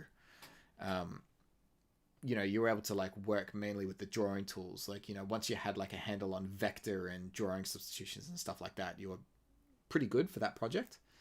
And then when it came to doing a rigged show for the first time, it was like, oh my god, everything I've ever known is in the bin. It's a whole new skill set. But now you're like freaking ace, and like really good, and yeah. Mercury says, for sure, I would not recommend premium for beginners because that would overwhelm anyone, to be honest. Studio is pretty good starter. Much better for me starting in MS Paint 9 years ago. Yeah, for sure. I think it can just be a bit overwhelming for a lot of people because most of the learning resources out there at the moment are premium focused. I do have 21 running on this machine now, so I would really like to focus my attention back on Essentials very soon and do a refresh of the Flash to Harmony series as you mentioned. Koto PZ says, our school, we started directly with premium. Damn, like what area of premium? Like, were you like learning how to rig right away? It's a really interesting discussion amongst our community at the moment as well, because like I know people where they're just wanting to do simple web shorts where they just like churn them out in a few days, right? But they do a rigging course, like a professional TV level rigging course, because they think that's what you have to do, and they learn all the industry standard techniques and stuff, and it's like, frankly, it's too much, because those rigs take like a week and a half to 2 weeks full time to build. Full time. You don't have time for that. Like, if you're like working in a shop and you're just making like dumb little animations for fun, like just to like make people laugh or whatever, the whole point of a rigged tweeny looking thing is the fact that you can go from the conceivement of your idea to publishing a finished product in like a matter of hours, right? It's a different mindset. And it's tricky to teach when trying to do like a big catch-all, trying to talk to different segments of the audience, because everyone just comes up and says, how do you use Toon Boom? And it's like, damn, like that question is relative. It's like, what do you want to do with it? Like what are your goals as an animator? What do you want to make? Whereas back in Flash, that question was a little bit more straightforward, because it's just kind of like,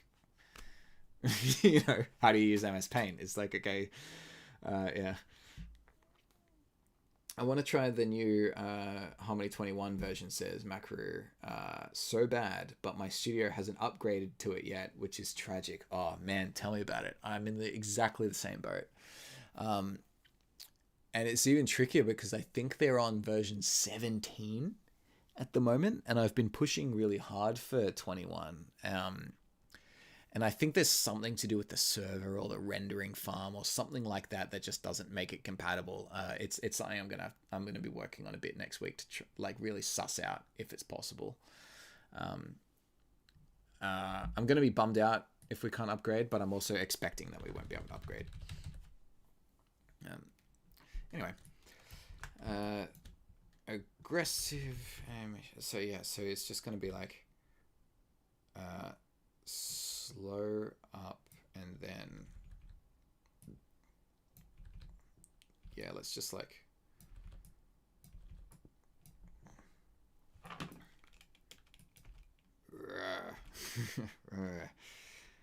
and then down, up. Oh, hang on. This is interesting. This is a separate.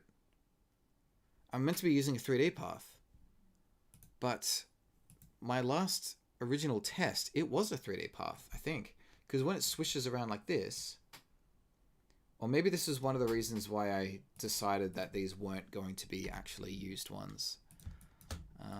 Because the path is it angular? Okay, bobble is not actually what I'm animating on. Fascinating. Where is the movement taking place then? Where is that swing? Swing. It's actually called swing.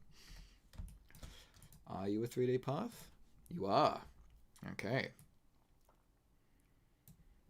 You are inside. Okay. Ooh. Swing and not bobble. Bobble peg. And then inside here, oh, controversial. A different bobble peg? What a scandal. What a scandal. Okay. So I might consider ditching these, therefore, and... Well, actually, no. Why is there a different bobble and swing? Is it because one's a 3D path and one's a... No, they're both 3D paths. Okay. All right. Now I'm gonna animate on the swing. Golly, and this is why you don't leave your files untouched for 3 months without labeling them properly, because now they just become a freaking mess.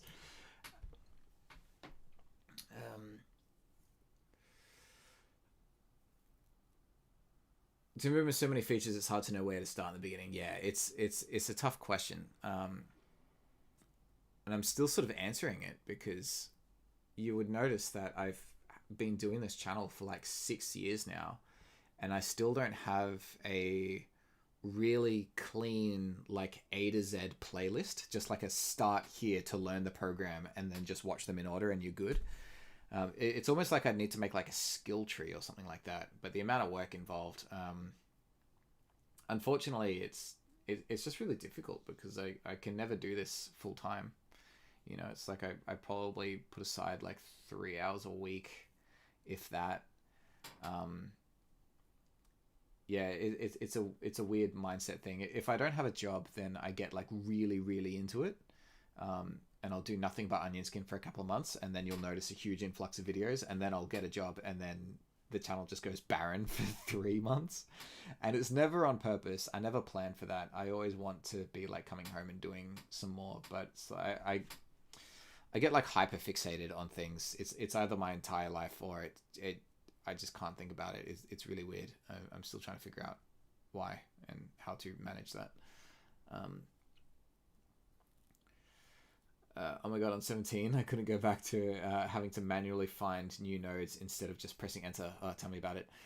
The one I think I'm going to miss on this project, if we can't use it, will be the point kinematic.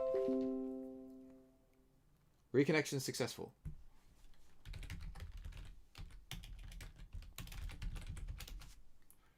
Excellent connection now. Oh, this is so dicey.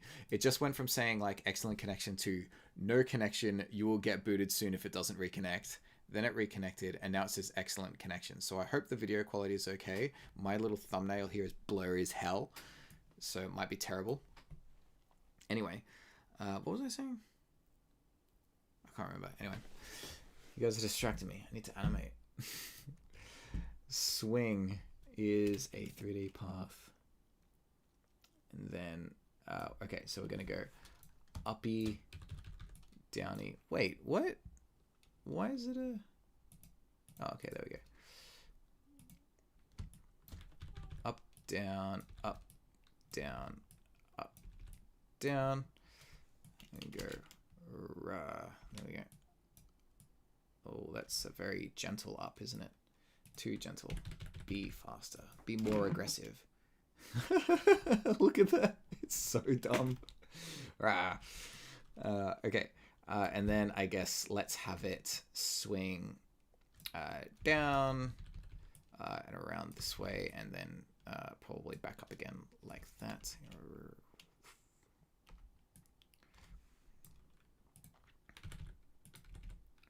A bit slower, a bit faster. It doesn't really handle the tilt too well, does it? Look at the veins, how like they really can't handle the fast movement. Okay, I think I'm going to take the swing, push it out here a little bit, and then start off with the more gentle movement. So it'll be like down and then up just a couple of times, and then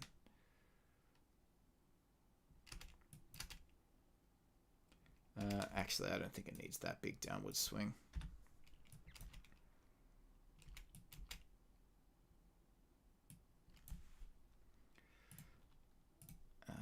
Hold for a second and then up, slow up, hard down, subtle up over 2.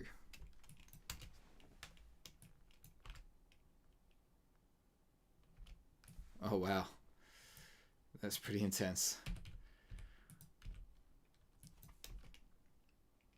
Yeah, that's better.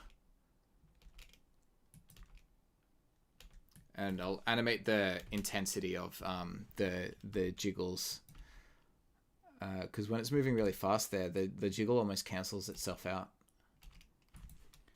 All right, let's get some easing down. I reckon all of these could probably just be a straight 50.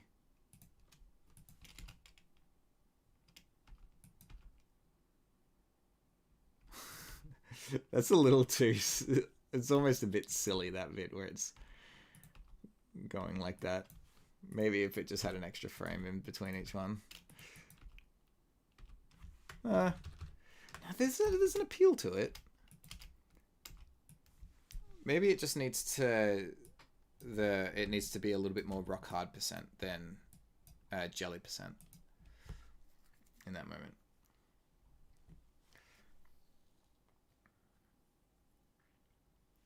I like how it has physics as it wiggles. Yeah, oh, you must have missed the beginning, SV. I put a lot of time and energy into just having like springs on springs, and there's a lot of weighted deformers going on in here as well. So the veins have like 3 different pivots and parent points, and everything is like connected for real. So like as this membrane stretches out, it takes that vein, which takes this end of the sort of like tendril thing, and same thing with the nuclei as that moves, like that is connected there, and if I was to get the this end, like it's connected there as well, and the middle bit, it has its own degree of influence that can have a bit of twist and a bit of weight to it as well, and that has its own spring. So the center of the vein is like lighter than other parts of the character, and will have a further delay in things, which is really, really fun. But the downside of that was it's sort of relative. Like I want it to be really loose for subtle movements, but then when it started moving really greatly, it did this, and the veins would just fall outside the body. So it turned out to be a really useful case for the constraint switch, where I could animate in real time how much spring it had, and then sort of like constrain it manually, which worked really well. Question saying, do you have any suggestions for videos on how to use color modes in Harmony, like Photoshop ones like overlay or color dodge? On how to use it, as in like conceptually, or just literally how to use it, because it's simply a node. It's called blending. So I've actually got it going on in this guy, so you can see how there's I think it's like a color burn going on in there. So inside the compositing section, I've got a blending node right there, and that is set to vivid light. So, that does all the same. It's got all the same ones that you'd expect to see in Photoshop. You got, burn, multiply, dodge, overlay, lighten, they're all there. And the cool thing about being able to combine it with Harmony's other systems is, like it combines really well with its different masking and stuff like that. Like, look at that. Oh, there's the lights are really punching through, but the darks are really like muddy. I'm not really familiar with like the math of how the like color modes do their thing. I kind of just scroll through them until I find one that's nice. That's kind of spooky there, isn't it? Beta linear burn. Interesting. What else we got? Whoa. Burn's cool. Add. Gross. Normal's really bad. And that's the normal one. What was I using? It was a vivid light. I think that's what I had.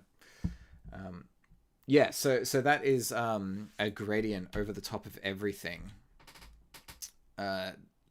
So actually, this is my composition. I've got a gradient that looks like that. It's cut to the shape of the character. And then I've got a vivid light blend mode over the top, which gives it a nice punch. And then to not wash out the highlights, I've got an isolated instance of all of the highlights on top with the glow. And then it kind of pushes it through, which is quite nice. Copper asks, says, thanks, I have to make an animation with a character that uses a lot of that kind of stuff. Yeah, the compositing system is really good. If you're coming from a Photoshop background, I warn you that you may not be able to go back. I can give you a real brief tour if you like. I know it's a little bit off topic to what I'm doing, but hopefully you've got access to Premium, because that's where most of this stuff is. It's all in the nodes. So if we were to, I'll just say, hang on, I'll take a duplicate of all of this and just sort of show you a real simple intro on how you can go about your compositing and color correction, as if you're coming from a Photoshop background. I'll ditch the compositing and just go display. There we go. So this is what my character looks like without any of that stuff going on.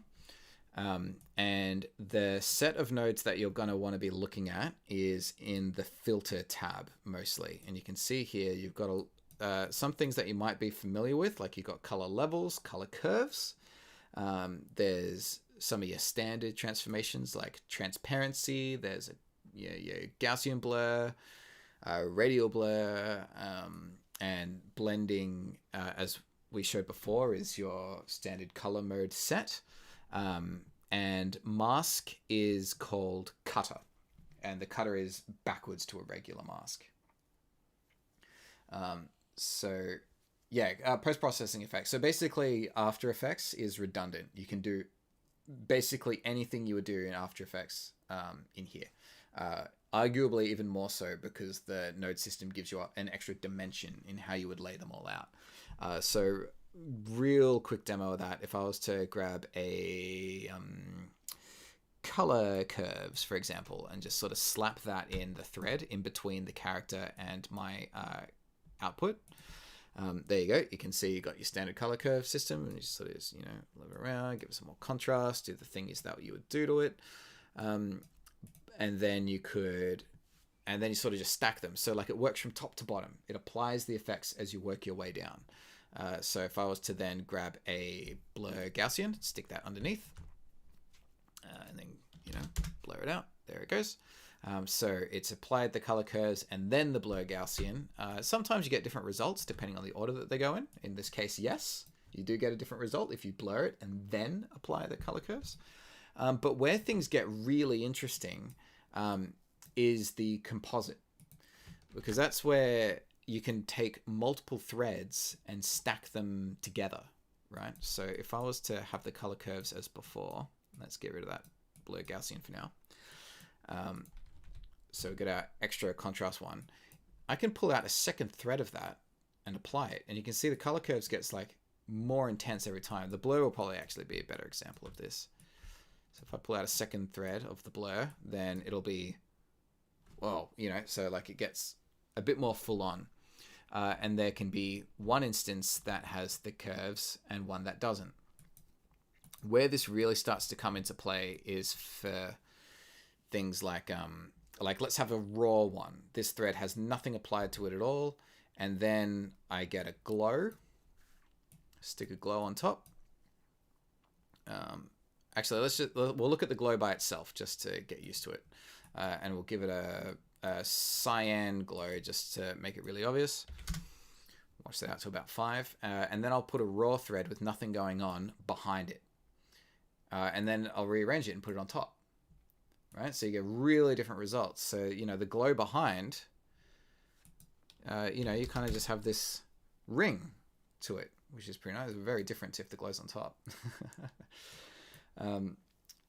So that's sort of where the nodes get their origin and where they're super useful. Being able to pull out multiple instances of the same thing and give it different instructions and then combine it together is crazy powerful. Like if I wanted to now make it transparent, I go to transparency out. I don't need to go around and I'm pretty sure this is what you would need to do in Photoshop. You would need to take more than one transparency and put them underneath each layer, which is a huge pain when all you have to do is get one and put it under the composite. And it applies the effects to everything that's going into it in one go. And you can see there now, it's not transparenting each one and making it give it that horrible sort of X-ray effect. Like the whole thing is faded out as a unit, which is super nice. So the whole node thing is based upon that principle, and it just grows and grows and grows and grows and grows. Being able to interweave things and stack them on top of each other and have things that sort of loop back into themselves. It just gets nuts. It's almost like programming. It's a very similar mindset, at least. I really, really love it. It's to the point where with these simple basic tools, you can effectively invent new features if you're willing to think cleverly enough. Assuming you're still here, Culper, I'll ask Culper if you're still watching, because I should get back to my animating, but this demo is worthwhile if you're still here. I'll show you an example of being able to build your own effect, but only if you're still around. Oh, you're right. Okay, cool. All right, so here's a fun way to example. Say I want an inner glow. This is sort of my go-to example, so apologies to those who have seen it before. I'm going to start a new set down here, by the way, just to show it off. By the way, Culper, what is your experience with Harmony? I don't want to dumb things down too much if you're already relatively familiar with how things work. I want to be able to talk at your level if I can. Otherwise, I'll assume that this is all completely fresh. All right, newbie, sweet. Okay, so here's a drawing with a circle. Hooray! I'll stick a glow in it and pump it out to 20, and I'll make it an obviously different color just so we know what's going on. So it's like a green circle that's glowing cyan. Yay! And it's got if I put an extra thread underneath, we can see the sort of green circle back there. Now, if I wanted to have an inner glow, at first it would be fair to think that it's just not there. Because, like Photoshop has it, you double click on the layer, you go outer glow, inner glow. So, okay, well, why can't we do it here? Well, we do, but you just got to be a little bit creative. So, sort of think backwards. How does it work? So, if I was to draw a shape, like a big old square, let's get another layer out. I should probably be naming these for this sake of the demo. I'll call this square, and I'll call this circle. So I'm going to draw a square in this one instead. And I'm going to use my circle as a mask. Here, so square gets a cutter, and then the circle becomes the mat for that square. So that's how the cutter works. So you see this little mask picture here. So I put that into there, and oh, look at that. We got a hole in the square now. Fantastic. And it works the other way around. If you double click it, then the square only shows up within the circle.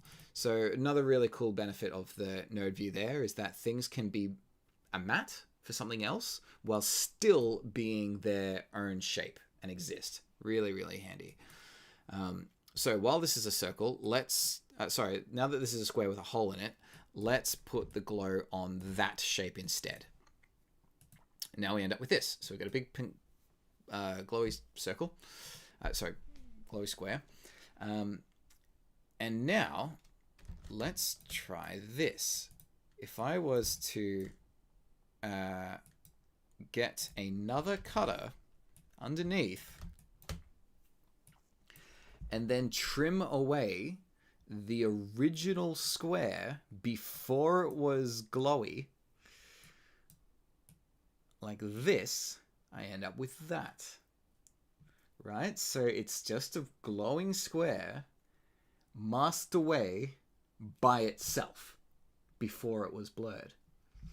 And now basically I just got to make the square big enough so that it's outside the range of the thingy. But there we go. An inner glow. We just built one. Made our own. Which is kind of fun. And it gets even more interesting. So if I wanted an outer glow now, that wasn't the whole circle. It's a similar process, right? So hang on, I'll unhook that. Are you with me so far? Is it, like, let me know if this is confusing you, because I know it can be going a bit quick. Because like here's the original glow. Hopefully this will help it make sense if it's not. And it's going to be cut by itself before it was glowed, right? So glow with a hole in the middle. Now let's combine them together. Look at that. Now we have a glowy ring. Inside and outside. How fun. And it gets even deeper. What if we replaced it with a different shape? What if we replaced it with any shape that we wanted? Well, rather than it being the circle, if I replace that circle with a composite, I swap out each one of these threads like this. Oops. Now I don't need the circle. I can put any layer into this composite that I want, and it will just apply this effect for me. So what have I done? I've effectively created a custom brush. Custom glow brush. Yeah, I mean, it needs to be thick enough to be able to see the hole in it, but like, look at that. And it'll just update itself. It'll interlink. There we go. It's, it's shaped with an effect on it. But like, I've just made that a tool. And I can reuse it whenever I want. And you can do so. So, if I take all of that and I press Control G and turn it into a group, I'll just call this ring glow or something like that. And I can save that into my library and use it whenever I want. And, the library in this program is system-wide. So, maybe there's a project in like 5 years from now where it's like, oh, hang on, I made a ring glow once. That could be really useful right now. Just drag it out and then start plugging your shapes into it and it'll just work. It's an amazing workflow. I freaking love it. Like, I wonder if I can plug my entire big Metro character rig in there and it will just look at, wow, cool. I wasn't expecting that result. That looks rad. Because, this character has some semi-transparent bits to it. So, you kind of get like a 50% glow. That's cool. I'm taking a screenshot of that.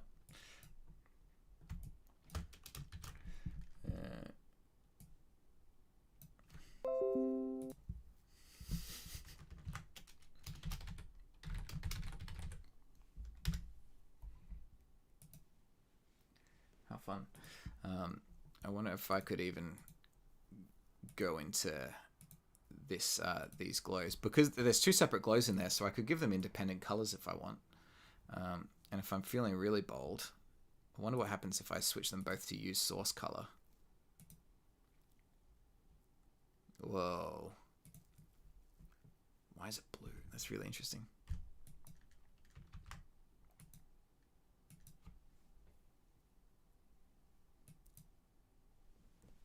Anyway, yeah. So that's the basics on the compositing system and how to build your own effects with it. Really, really wild. So my advice to you, Culpa, if you're going to be particularly leaning on the blending nodes, like, because you're asking about the, like burn and dodge and all that sort of stuff, and working with characters a lot, if it turns out that across a scene, right, like many shots, if it's going to be the same effect every time, you don't need to build it from the ground up every time. you don't need to create like an action list where, like in Photoshop, where it's basically just memorizing all of the steps in order.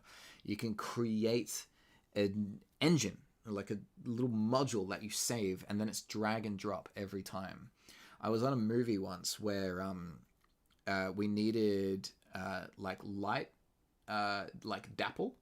So it was like the light that was like cascading between the leaves of the trees and onto the characters and pushing shadows past them, plus the particles of dust floating around in those light beams. Really, really complicated effect. Hundreds of layers in it. It took me about a week and a half to finish my first shot. At which point my director was starting to get a little bit worried, because they're like, bro, you have like 80 shots to get through and you've spent a week and a half on one. What's going on? And I was like, bear with me. He was like, okay. And then after the effect was finished, I then churned through the next 20 shots in an hour and a half. All right, so you get exponential return. You spend more time in probably the prep phase, but then you just like burn through them later, and it's great. Which I guess is sort of what I'm experiencing with this Metroid here a little bit. Like it's a very detailed character, and I'm glad that I don't have to draw it with this level of detail every frame. I can just sort of jiggle it about and experiment with the movement and see what happens. As you see here now, we've got like a little bit of aggression and then a little dip. And I think next I'm going to move these levers a little bit around on the fly, because that bit of jiggle in the middle, like, I like it, but it's kind of dumb, and I think some different physics might benefit it.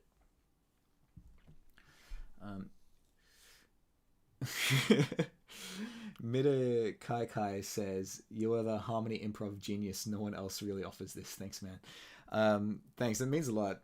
I'm always tempted about taking a little segment like that and just being like, oh, that makes a good video, and just chop it out and put it up. But one, it takes me ages to find it and to edit it out. And it's like, I might as well have just recorded it as a clean take, as a dedicated video. But then it enters the pipeline and it just takes ages to make, and it never comes out. So I guess little tutorials like that are just the bonus little nuggets that you get for slogging through a 3-hour stream. But I guess, Culpa, you got more bang for your buck there, because you were asking if I could point you to a video that explained this stuff, and you just ended up with a custom-made one. By the way, this is the kind of thing that I offer personal tuition for. So if you want like a one-on-one that is like really tailored to what you need to do, this is,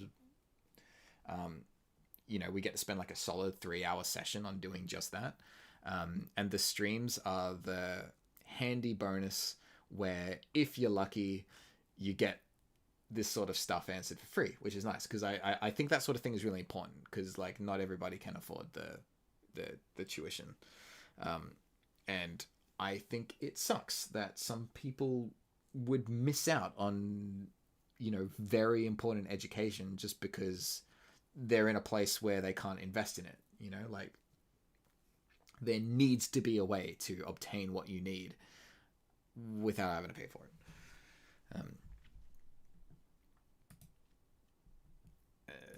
Yeah. Anyway. Jiggle. So at this point, let's harden up the membrane a bit. Oh, hang on, I got it tweening. Let's have a look at the individual node, because I kind of want it to instantly change from one tolerance to the next. So about here, it needs to go to, yeah, that's good. And then at this point, it goes instantly back up again.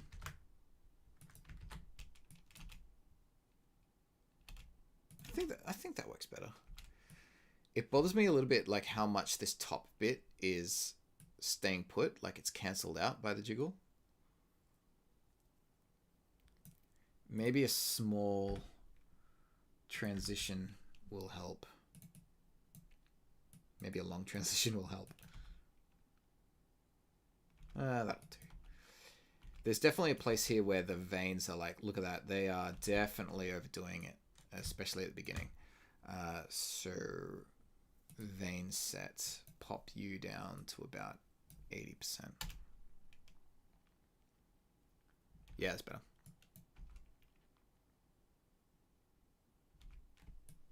I quite like that last little jut that it does. More so than the fast jiggle. Maybe during that moment it should just have more movement, like it should go up a little bit higher. But it's only 2 frames, so like it's going to cancel itself out no matter what. It may not if I ease it though. Is that ridiculous? What if it only speeds up in each direction? Yeah, that kind of helps.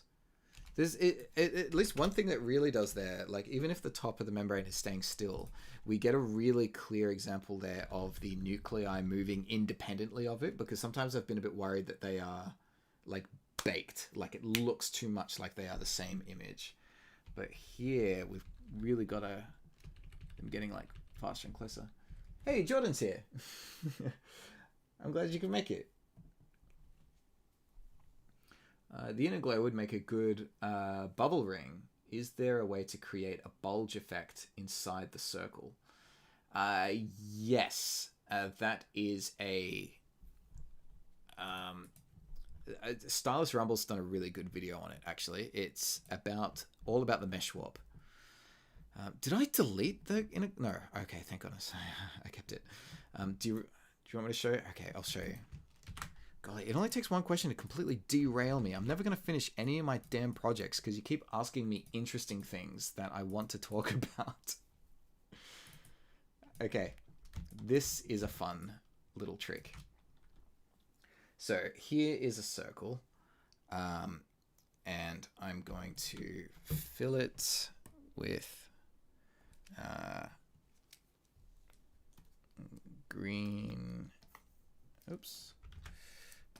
Inner paints. No, I want you to paint in, not out. Where is inner paint? Oh, that's right. It's its own feature now. Stencil brush. Repaint brush mode. Overlay. Yeah. Okay. Ding, ding, ding, ding, ding, ding, ding. Okay, cool. And then you get it's a peg type called a mesh warp. Mesh warp goes there. When you press show controls, you get this, which is quite interesting. And you can pick up and change its shape. This is probably overkill for what I need. But basically what you would do is sort of just mold the edges around like this. And you can see it starting to squash up into the corners like so.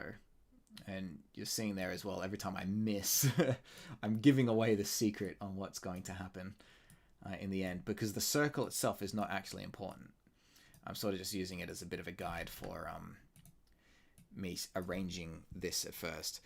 Now, if you spend a bit of time really finessing this and getting it right, you can get something really cool looking. But you see there, like as I slide it over, you get this cool looking fisheye effect. And this is something that can just be, like pegged and sort of moved around. It was more about like things moving around underneath it, really. So if I was to put a peg on top, it would animate like this. The whole thing is a unit. And if I put the peg underneath, we get this. This shape will move around and get distorted by the effect above it. I'll turn off the controls so we get the illusion complete like that. So that's how you do a bulge. And just like everything else, that is now a unit that can be used everywhere. So let's go back up to my dummy Metroid rig there and plug that in. And with any luck, it should affect the whole thing. It doesn't look like it is. Maybe it's just because I've sort of overdid it on this guy. I'm not sure why it's not working on that. I'm sure there's probably something deep down inside his guts where a mesh warp is just like, nope. If I try to function, I will crash and die. But normally you would be able to plug this into any character, and if they're walking behind some like, interesting glass, then you'd be able to get that Hall of Mirrors sort of effect. I've not done a video on it because frankly I've never needed to, because fellow Harmony YouTuber Stylus Rumble has done it. Let me find it. Hang on. Here she is. It is from a while ago. Golly, she's done a lot more videos than I thought. I think it was a while ago now, actually. Can we search for it? It's in here somewhere. Glass or mesh warp or something like that. We'll get us it. There it is. Harmony Comp Mesh Warp. 16 minutes to that. It's a good one. Pasting in the chat for people who want it. Hang on, got to find my live stream tab. Bang. I had no idea that brush mode was a thing. Okay, it is new. Up until now, the stencil brush. Let me hop over to Harmony 20 real quick. Come on, do it. You're open for a second. Okay, so up until now, the was it a feature then too? I didn't think so. A while ago, at least, the repaint brush was here in Tool Properties. Repaint brush. It looks like there was a transitional period during Harmony 20 where it was available as a drop down, and now it's been promoted to a complete new feature where the repaint brush mode is now absent from Tool Properties of the regular brush. And we now have the stencil brush, which has a couple of different modes to it. There is repaint and overlay, which work slightly differently from one another. This is actually a proper Harmony 21 tutorial now. But anyway, how it works is I'll draw two. I'll get rid of the mesh warp for now. If I do two blubby blubs. I can't remember which one I did for that, so I'll do both just to really demonstrate. Because we've got two types in its tool properties. There is repaint and overlay brush. So repaint brush, I go ding, ding, ding, ding, ding, ding, ding, ding. And on this one, I'll go overlay brush. Ding, ding, ding, ding, ding. So it looks pretty similar on the surface, but what's different is the mechanics of how the vectors are now behaving. If I pick up the one on the left, we get that. It's eaten away from the blue. It has replaced it. It has repainted it. Whereas here, the blue is maintained. So that's like it's shaped itself around what was there, but it's non-destructive. It is an overlay paint. Handy tool. Great to have both options. So there's definitely the appropriate time for either of those. Yeah, it seems like a lot of things in Harmony are like. It's like the right tool for the job. Like I see a lot of people making mistakes where they think the program has done something wrong, but they're sort of just using a tool in an unideal circumstance where like in a slightly different situation, that tool is a huge benefit and would really save your life. But like not right now. And you're making your life difficult by using it right now. It's I wish I could think of an example off the top of my head, but I've got dozens really. Anyway, Jordan says, I got to head back to work, so have a good rest of the stream. Teach the youngins all your secrets. Thanks, man. Enjoy the rest of your day. I need to catch up with you a little bit later, actually. I need to ask you some questions. So I'll probably hit you up on Discord tomorrow. Tess says, I found that mesh warp doesn't seem to really work when deformers are involved. Maybe that's what it is. Interesting. I wonder if it goes through some sort of composite first. There's a way to pull it off. I haven't watched that Stylus Rumble one in a long time, but I mean, there's characters in the thumbnail, so hopefully it's getting demonstrated with a rig and not just a drawing. It would be cool to see it being used on some of the more intense stuff. Okay, one more attempt at getting back to work, but like, damn it, guys! Like, if you keep asking questions, I'm going to keep answering them, and then I'm not going to finish any of my work. So, like, if I miss my deadline, frankly, it's on you. But I can't help but keep giving Harmony demos. Okay, that jiggle was looking a little bit better, but maybe I'll try pulling it down a little bit more. Maybe down to about 40. It's funny how you can see it like tightening up as it goes. Let's get that, put that there, and then put this. Come on. Control L is meant to be add the.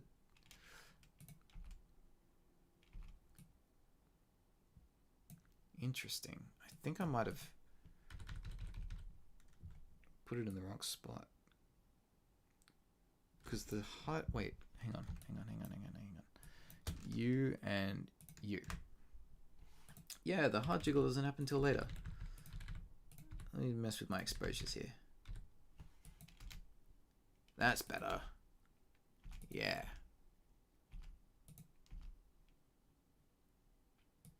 That's more like it. And then the thrust downwards. I'm really happy with that thrust down. I think I might have that happen twice.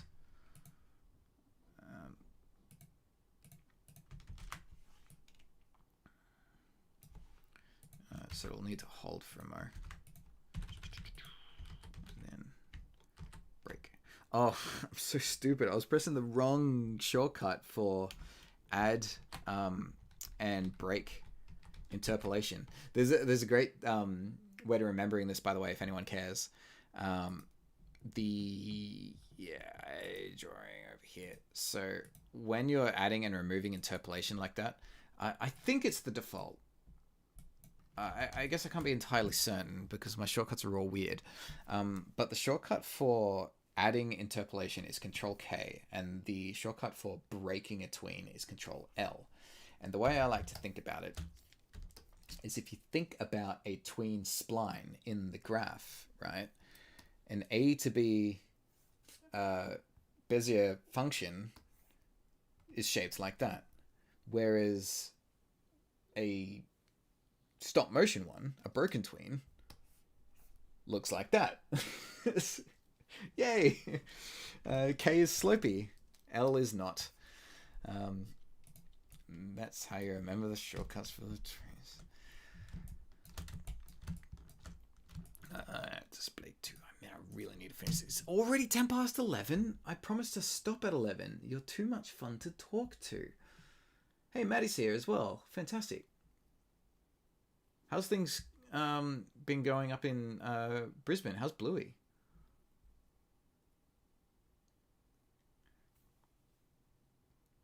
Tangents in art and animation may be bad, but in an Onionskin stream it sure isn't. Wait, I have a tangent going? Oh wait, sorry. I thought you meant like a drawing tangent where the lines are connecting in bad ways.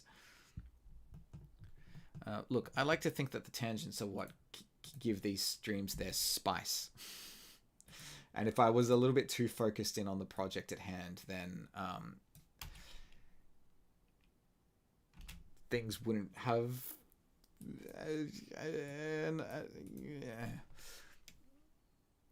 Blue is going great, says Maddie. The quality of season 3 is chef's kiss. Man, I can't wait to see it.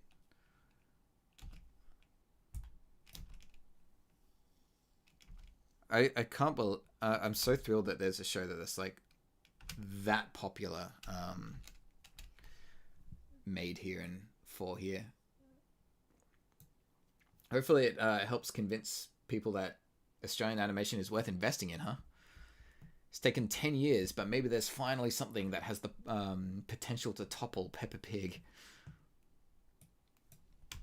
I'm surprised it isn't like mainstream in the US yet, because apparently during pandemic times, there's been this like thing going around that apparently like young children growing up in lockdown have been consuming so much Peppa Pig that their accents are like noticeably British. And Bluey's like up there with that show. Like I think it's got like I mean, like, families love Bluey. Like, the parents enjoy it just as much as the kids do, whereas Peppa Pig I don't think it has much appeal with the parents. And it would be completely wild to see American kids growing up with Australian accents as a result of that. Maddie says, I love that there's enough funding for us to be able to put the time and effort into making a quality product. Oh, man, that's the dream, isn't it? I'm not sure if I've ever been on a production like that before. Actually, no, I take that back. I've had that on a pilot once. So it was only about 10 weeks, but it was the single best, like, 10-week experience of my career. It was just so ideal just to have, like, reasonable hours and, like, reasonable pay. Like, everything was just, like, so well, like, conceived and put together, and, like, everything was, like, finished completely on time, and I just, like, clock off early, and we're all like, you know, we have time to, like, go to the pub for lunch and, like, just chill, like not really worry so much. Like, so, like, the morale was so super high that everyone's productivity was, like, well over 100% anyway, just because we were all so keen, and finishing on time. And the finished product was just brilliant. Like, I was so happy with the show that we made. But being a pilot, the double-edged sword of that is it didn't get picked up, or at least it's still in purgatory as of today. So nobody's seen it. It may never see the light of day. It's one of the proudest things I've ever worked on, and I can't show it to anybody. It can't even be in my demo reel.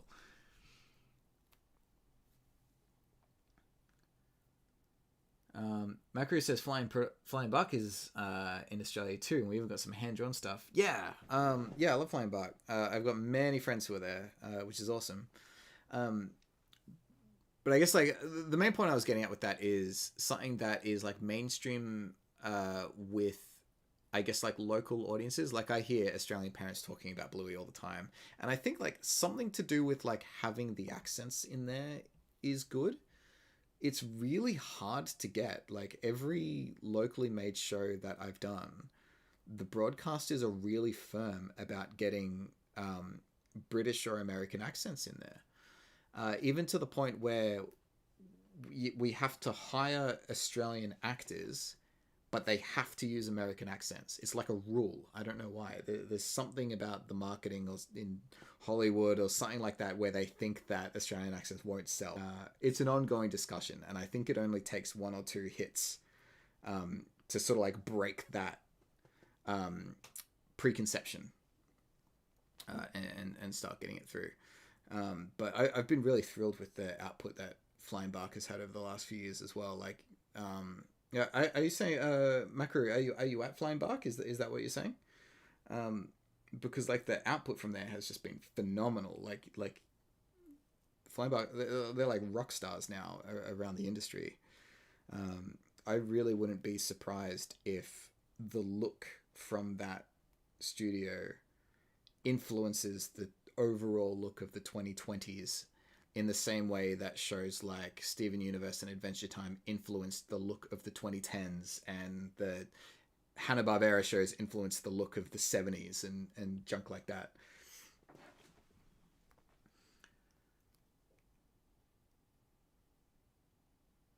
They wanted to change the accents for the overseas versions, right? So that's what I'm saying. Like it's like a thing. But thankfully you got to keep it. It's so fascinating. Micro says that they did start at Flying Bark last month, and it's been insane how much cool things are coming up soon. Yeah. So I guess that means you'd be in mostly a frame-by-frame environment then, because they only work on traditional shows, I believe. I think there might be one rigged one, maybe. I'm not sure where that got up to. Apparently there's an American dub of Spongo, says Tess. And the only original Australian voice they kept was the evil girl.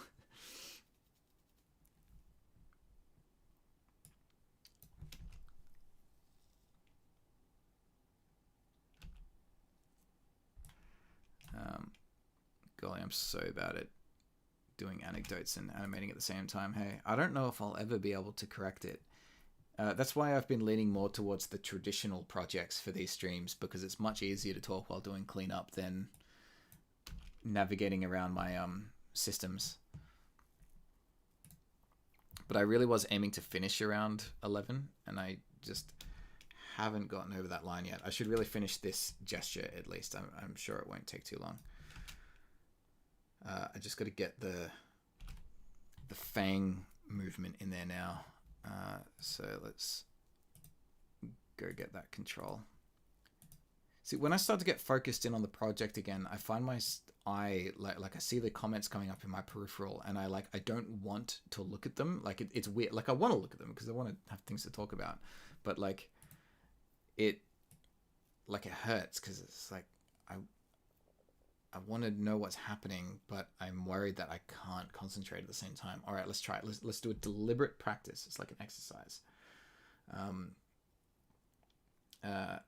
Makru says, yes, I spent months learning about rigged animation, but ended up with a hand-drawn gig in the anyway. No justice for Australian dubs. Am I allowed to ask Makru what project you're on, or is it still one of the NDA ones? Because I know you guys have a lot going on at any given time.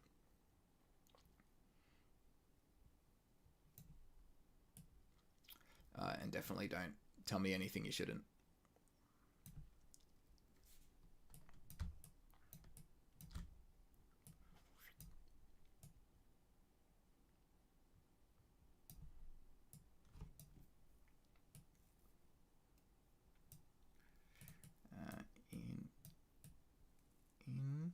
Wait, you need to go in quicker. Also, what role do you have there, Makru, if I may? You just started out recently. Do you end up in like an in-betweening position, or did you get something to do a bit more fancy? Maddie says that new Bluey's looking insane though. I'd love to go in and play around with... Oh no, looking at the Metroid. I'd love to go in and play around with this rig, but I know I would not understand so little of it. Unfortunately, this one's for a client.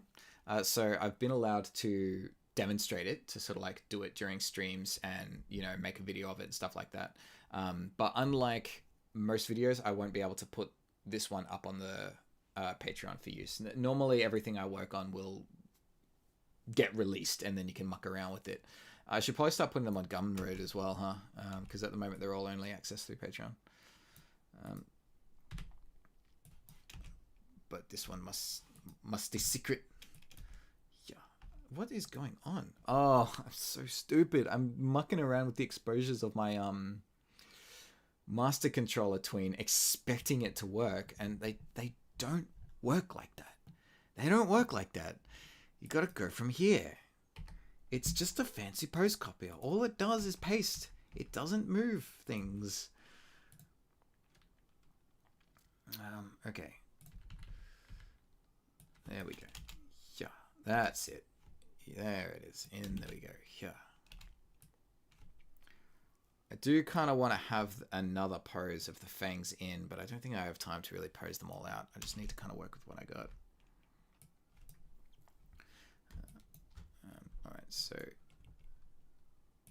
innie, and then we'll go out a little, in a little,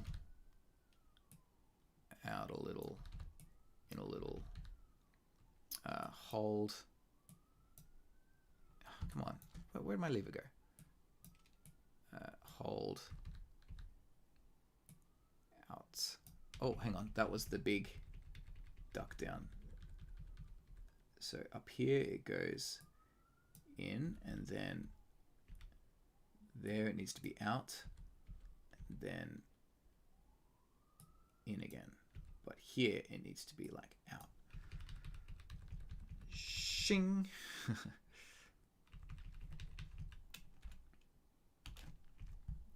guess they can have one extra. I'm really feeling the fangs not being able to go quite in enough. I might have to bite the bullet on that, but I don't have the time to do it today. The show I'm on at the moment is NDA, says Makru, but I did some stuff on Moon Girl and Devil Dino, which has been announced. Excellent. That's really exciting. Is this your first gig, or have you been around for a little while? I wonder if we've even crossed paths before. The Australian community is really small. Most of us have met at some point, even if like it's like second contact or something. Maddie says at uni we learnt TV Paint, got a job, and then had to learn Toon Boom. Once I finally got good at Toon Boom, I've had to learn Cell Action. Still, I can barely work any of the programs, haha. And yet, Macro is in betweening. Well, Maddie, was I the one to teach you Toon Boom when we were on Shopkins together?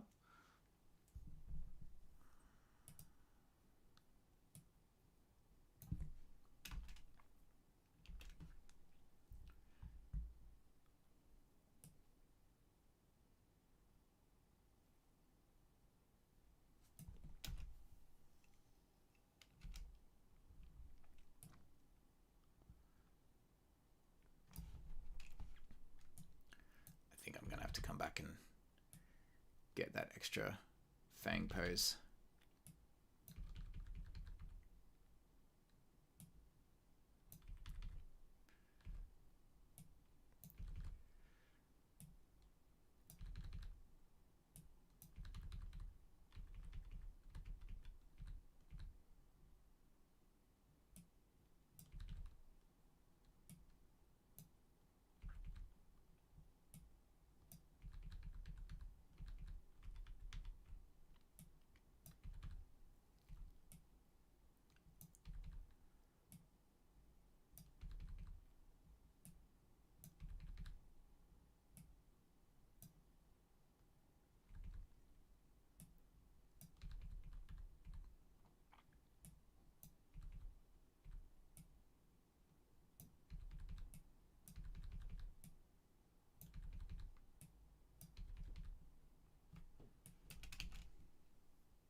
I think that works out all right. There's no easing in there at the moment, but I think on the most part I get away with it, except for those last two. They're very rigid and boring. And way too evenly spaced. Hang on. Yeah, that sort of deliberate imperfection. It's funny how in traditional, like, you're trying really hard to like tighten things up and get them really clinical, and then in cutout it's sort of the opposite. Everything's clinical by default, and you've got to deliberately throw in some imperfections and sort of rough it up a bit to help it feel organic again.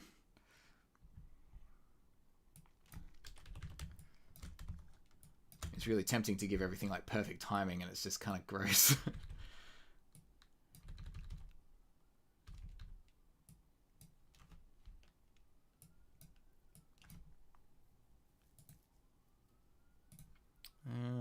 Maybe these evenly spaced ones could do with the harsheries as well.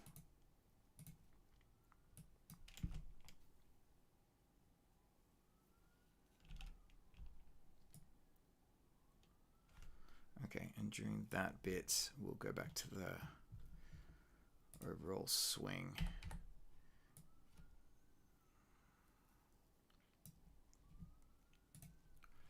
And F6, give it a bit of a,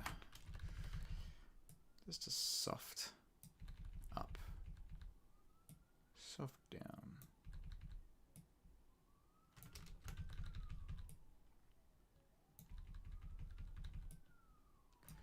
And have it close back on the finishing position, probably about there.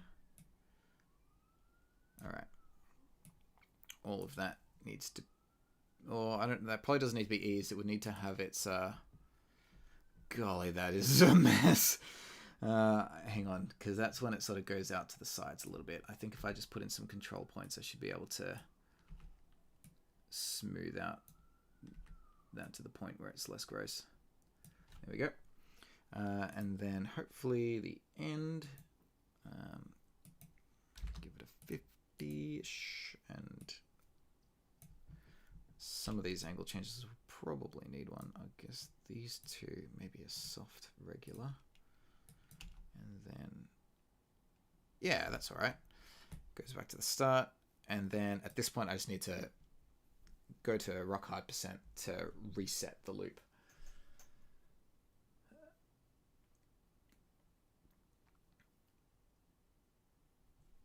Macro says so good being able to edit timing and everything midway through. No need to tearfully having to discard any drawings. Yeah, I know what you mean. I'm helping out on 2 productions at the moment.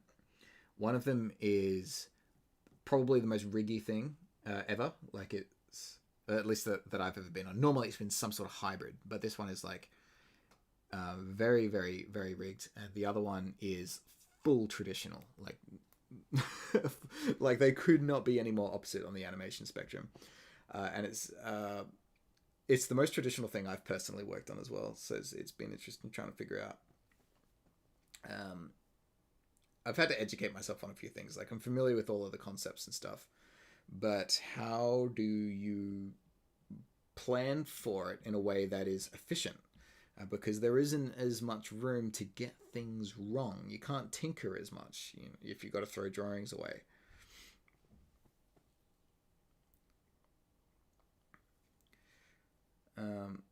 Tess says, I'd start at a new studio and meet some new co-workers, and when I'd add them on Facebook, we already knew a handful of mutual friends, right? Yeah, I find that too. Sometimes when you get like the friend suggestions, and it's just kind of like, it's like people I've heard of, it's like sometimes they're even like people who I'm just like a fan of, and it's like, oh, we've got like half a dozen mutual friends, and it's like, I wonder if I can just like add them.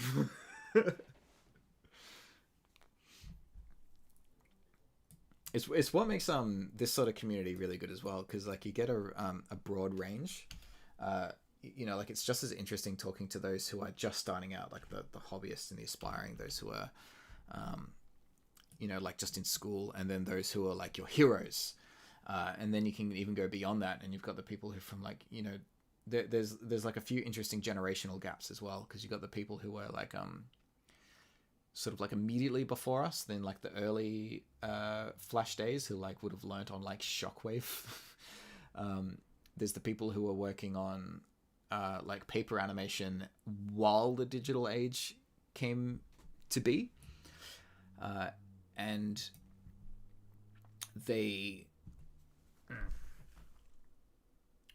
I just tried to do a tweak while talking, and I blanked halfway through. I guess I need to admit that I can't do both. Working on paper while the digital age grew up behind them, and then suddenly the paper production stopped, and they were like, oh geez, what do I do now? So they had an interesting few years. And now there's the generation that's sort of like below me a little bit, which is an interesting thought to have, that I'm like not a rookie anymore. That are now sort of growing into it again, where not just digital animation has been the norm, but social media has been the norm, and the dynamic is different a little bit again, because there's a few more. There's more variety, for one thing, like different kinds of people who are doing it with different methods and different techniques, rather than there sort of just being a bit of a consensus. Like in the Flash days, there were a lot of people who were all sort of working the same way at any given time. Like there was the phase where sprite animation was really popular, then a phase where symbol was really popular. And up until at least only like a year or so ago, it seemed like traditional was like back and big. Like all of the individual animators were going like full hand-drawn sort of methods, which is really interesting. Now that Storytime YouTube has been a big thing for a while, some of those sort of like tween-based efficiencies have come back a little bit. It still seems like Flash is the main daily driver for most people in that respect. Yeah, I think we're starting to see more of the hybrid stuff, which is where I think we're going.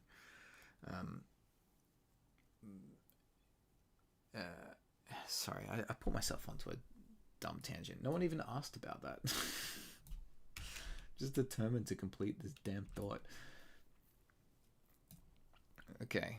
I really want to be able to talk about this sort of stuff while focusing on my work, but I don't think I'm going to be able to. I just tried it, and the moment I tried to pull on a lever at the same time of being mid-conversation, my whole brain froze. And everything just grinded to a halt, and I suddenly had no idea what was going on in either regard, whether it be the project or our conversation. Oh boy.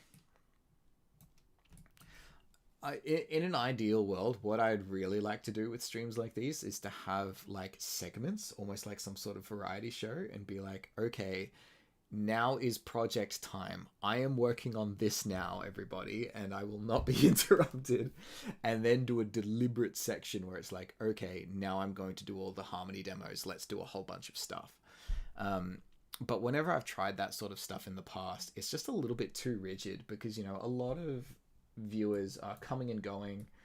You know, like again here, like the average watch time is 2.5 minutes at a time. There's, you know, look, like 900 people have passed through at some point, but we're currently sitting at 12, and it's usually around that number. So whenever I've turned around and said, hey, everybody, give me questions now for if you want me to do demos and stuff, it almost puts people on the spot a little bit. And like, if I don't get any, then the segments are wash and there's suddenly nothing to do. It's always been the most dynamic when I'm constantly pausing and doing stuff on the fly. But it also means that this thing, which I was hoping to spend an hour and a half on, I've been on for nearly 4 hours and I'm still not done. Maddie says, get good already. I know, I can just, it's hard, man. Beast Mode asks, how old am I? I'm 31. I've been animating for fun. I mean, like, I've been drawing all my life, but I've been animating in sort of like a hobbyist aspect since about 15, I think. That was when I discovered Flash for the first time. And I've been working professionally since I was 22. So it's coming on 9 years, which is a pretty wild thought.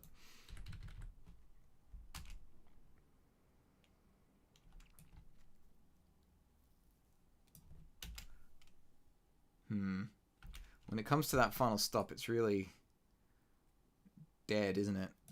It looks like the cushioning of its wobble needs to happen just a few frames later, and probably a bit more gently as well. What if we give the constraint lever a thing of 40 and... Yeah, that's better. Yeah. Push it off the edge just a bit more. A little bit less. Okay, cool. All right, that's good. That's enough for now. Quick playback of that gesture. Oh, look how angry he is. All right, so happy Metroid Dread Day, everybody. Game came out today. I'm very excited. It just arrived for me earlier. I really wanted to deliver all of this to Metroid Trainer in time for the release, but it looks like that's just not going to happen. I guess I'm going to have to knuckle down and really finish this off maybe over the weekend. But whether or not I stream it remains to be seen, because as fun as the streams are, I need to do it in a way that I can be relatively certain that I'm going to finish. Maybe I just need to be really strict about focusing in on what I'm doing. But thank you for joining me. It is so wonderful when people show up. It's a really cool social time. I know that it is sort of like a one-sided conversation because you're all only typing. Actually, what I did forget to do was I wanted to do like voice chat via the Discord. So again, Discord link is in the description. And if I do come back and finish this project over the weekend, I will, rather than going focusing on the chat window here on YouTube, I'll probably be on voice chat via the Discord. So we could actually like exchange words verbally. And then if some of you start chatting amongst yourselves, then I'm able to keep focused a little bit more. Much easier to listen than it is to talk. My goodness. All right, so hang on, I'll read the last couple of things before I switch off. I think my biggest question about animation in general, says CodeFBZ, is how do you build the patience? Macro says maybe a little bit of overshoot might help settle. All right, okay, cool. So I was finishing it off. How to build the patience is a good question. It depends on what it is, because there's different sorts of tasks, isn't there? They require different levels of brain power. So this sort of thing I find really mentally engaging. So it isn't really a patience issue at all. If anything, like there may be issues of frustration when things aren't working the way that they are. Seeing the final result is always, worth seeing something through to the end. I find what helps me a lot with patience is working on lots of little projects, which is what I really like to, which is what having this channel really helps me do, where I make lots of dumb things in like 1 or 2 sittings, stuff like this, where it's, only takes like 30 minutes or so, sometimes less. Yeah, this kind of thing. There's probably like 3 minutes, that one, like, real like dumb, stupid stuff that I would have been doing in like the corner of a flip book or when bored in school, that kind of thing. For the longer, more grindy tasks like in-betweening or cleanup, I'm fortunate that I don't have to do enough of it for it to start feeling crazy tedious. I actually look forward to those tasks a little bit because they don't require quite as much concentration as, say, like building a rig. So, it's kind of like put on a podcast and just churn through it and then, hey, cool. Lip syncing is probably the one I have the smallest amount of patience for because it's a grind and you have to concentrate on it because you're listening to dialogue and trying to match it up. But fortunately, once you've been in it for a little bit, like it's the kind of task where you can find a good groove and like get into a bit of a flow state and you just like churn out tons of it. And good lip sync is probably one of the more satisfying things to watch back when you're done, because it's like, hey, now here's like a solid 30 seconds that I did that can be watched now, as opposed to like traditional gestures or whatever, where you're spending hours on like 2 seconds. Like it's nice to get like a solid block of content done in one go. And something about lip sync really starts to bring characters alive. Now they're actually speaking the words, not just emoting to them. Macro, please never apologize for all of the distractions, as I know if I just might sound a little bit disheveled about it, but like, hey, if I really needed to concentrate, I would just ignore the chat for a little bit longer and just get on with it. So, it is it's why I do them. If I really need to concentrate, I probably just won't even stream it. The back and forth is the best. I am so grateful that I have a channel that is big enough that people actually come by and see it. Right? Like that means a huge amount to me. I love this community and, the kinds of people that come by, and, everyone's animation journey is always so interesting to me. And it's a topic that I never get tired of talking about. So I love just being able to talk about it into the void, and anyone who wants to come along and listen to me ramble about it for literally hours on end is a kind of a bizarre thought to me, because in real life I feel like I'm always boring people to death. And I was like, whatever. I could just keep doing it. And it's like, okay, well, I guess I am able to hold people's attention for an average of 2.5 minutes. All right, cool. I'm gonna cancel there. It's 11:45. I need to stop and have dinner. Because I forgot. Anyway, have a good night, everybody. I'll catch you later. Keep an eye on my Twitter or the Discord. If I do another stream, I will typically announce it there about an hour in advance. Heads up. So I'll catch you later. Take care.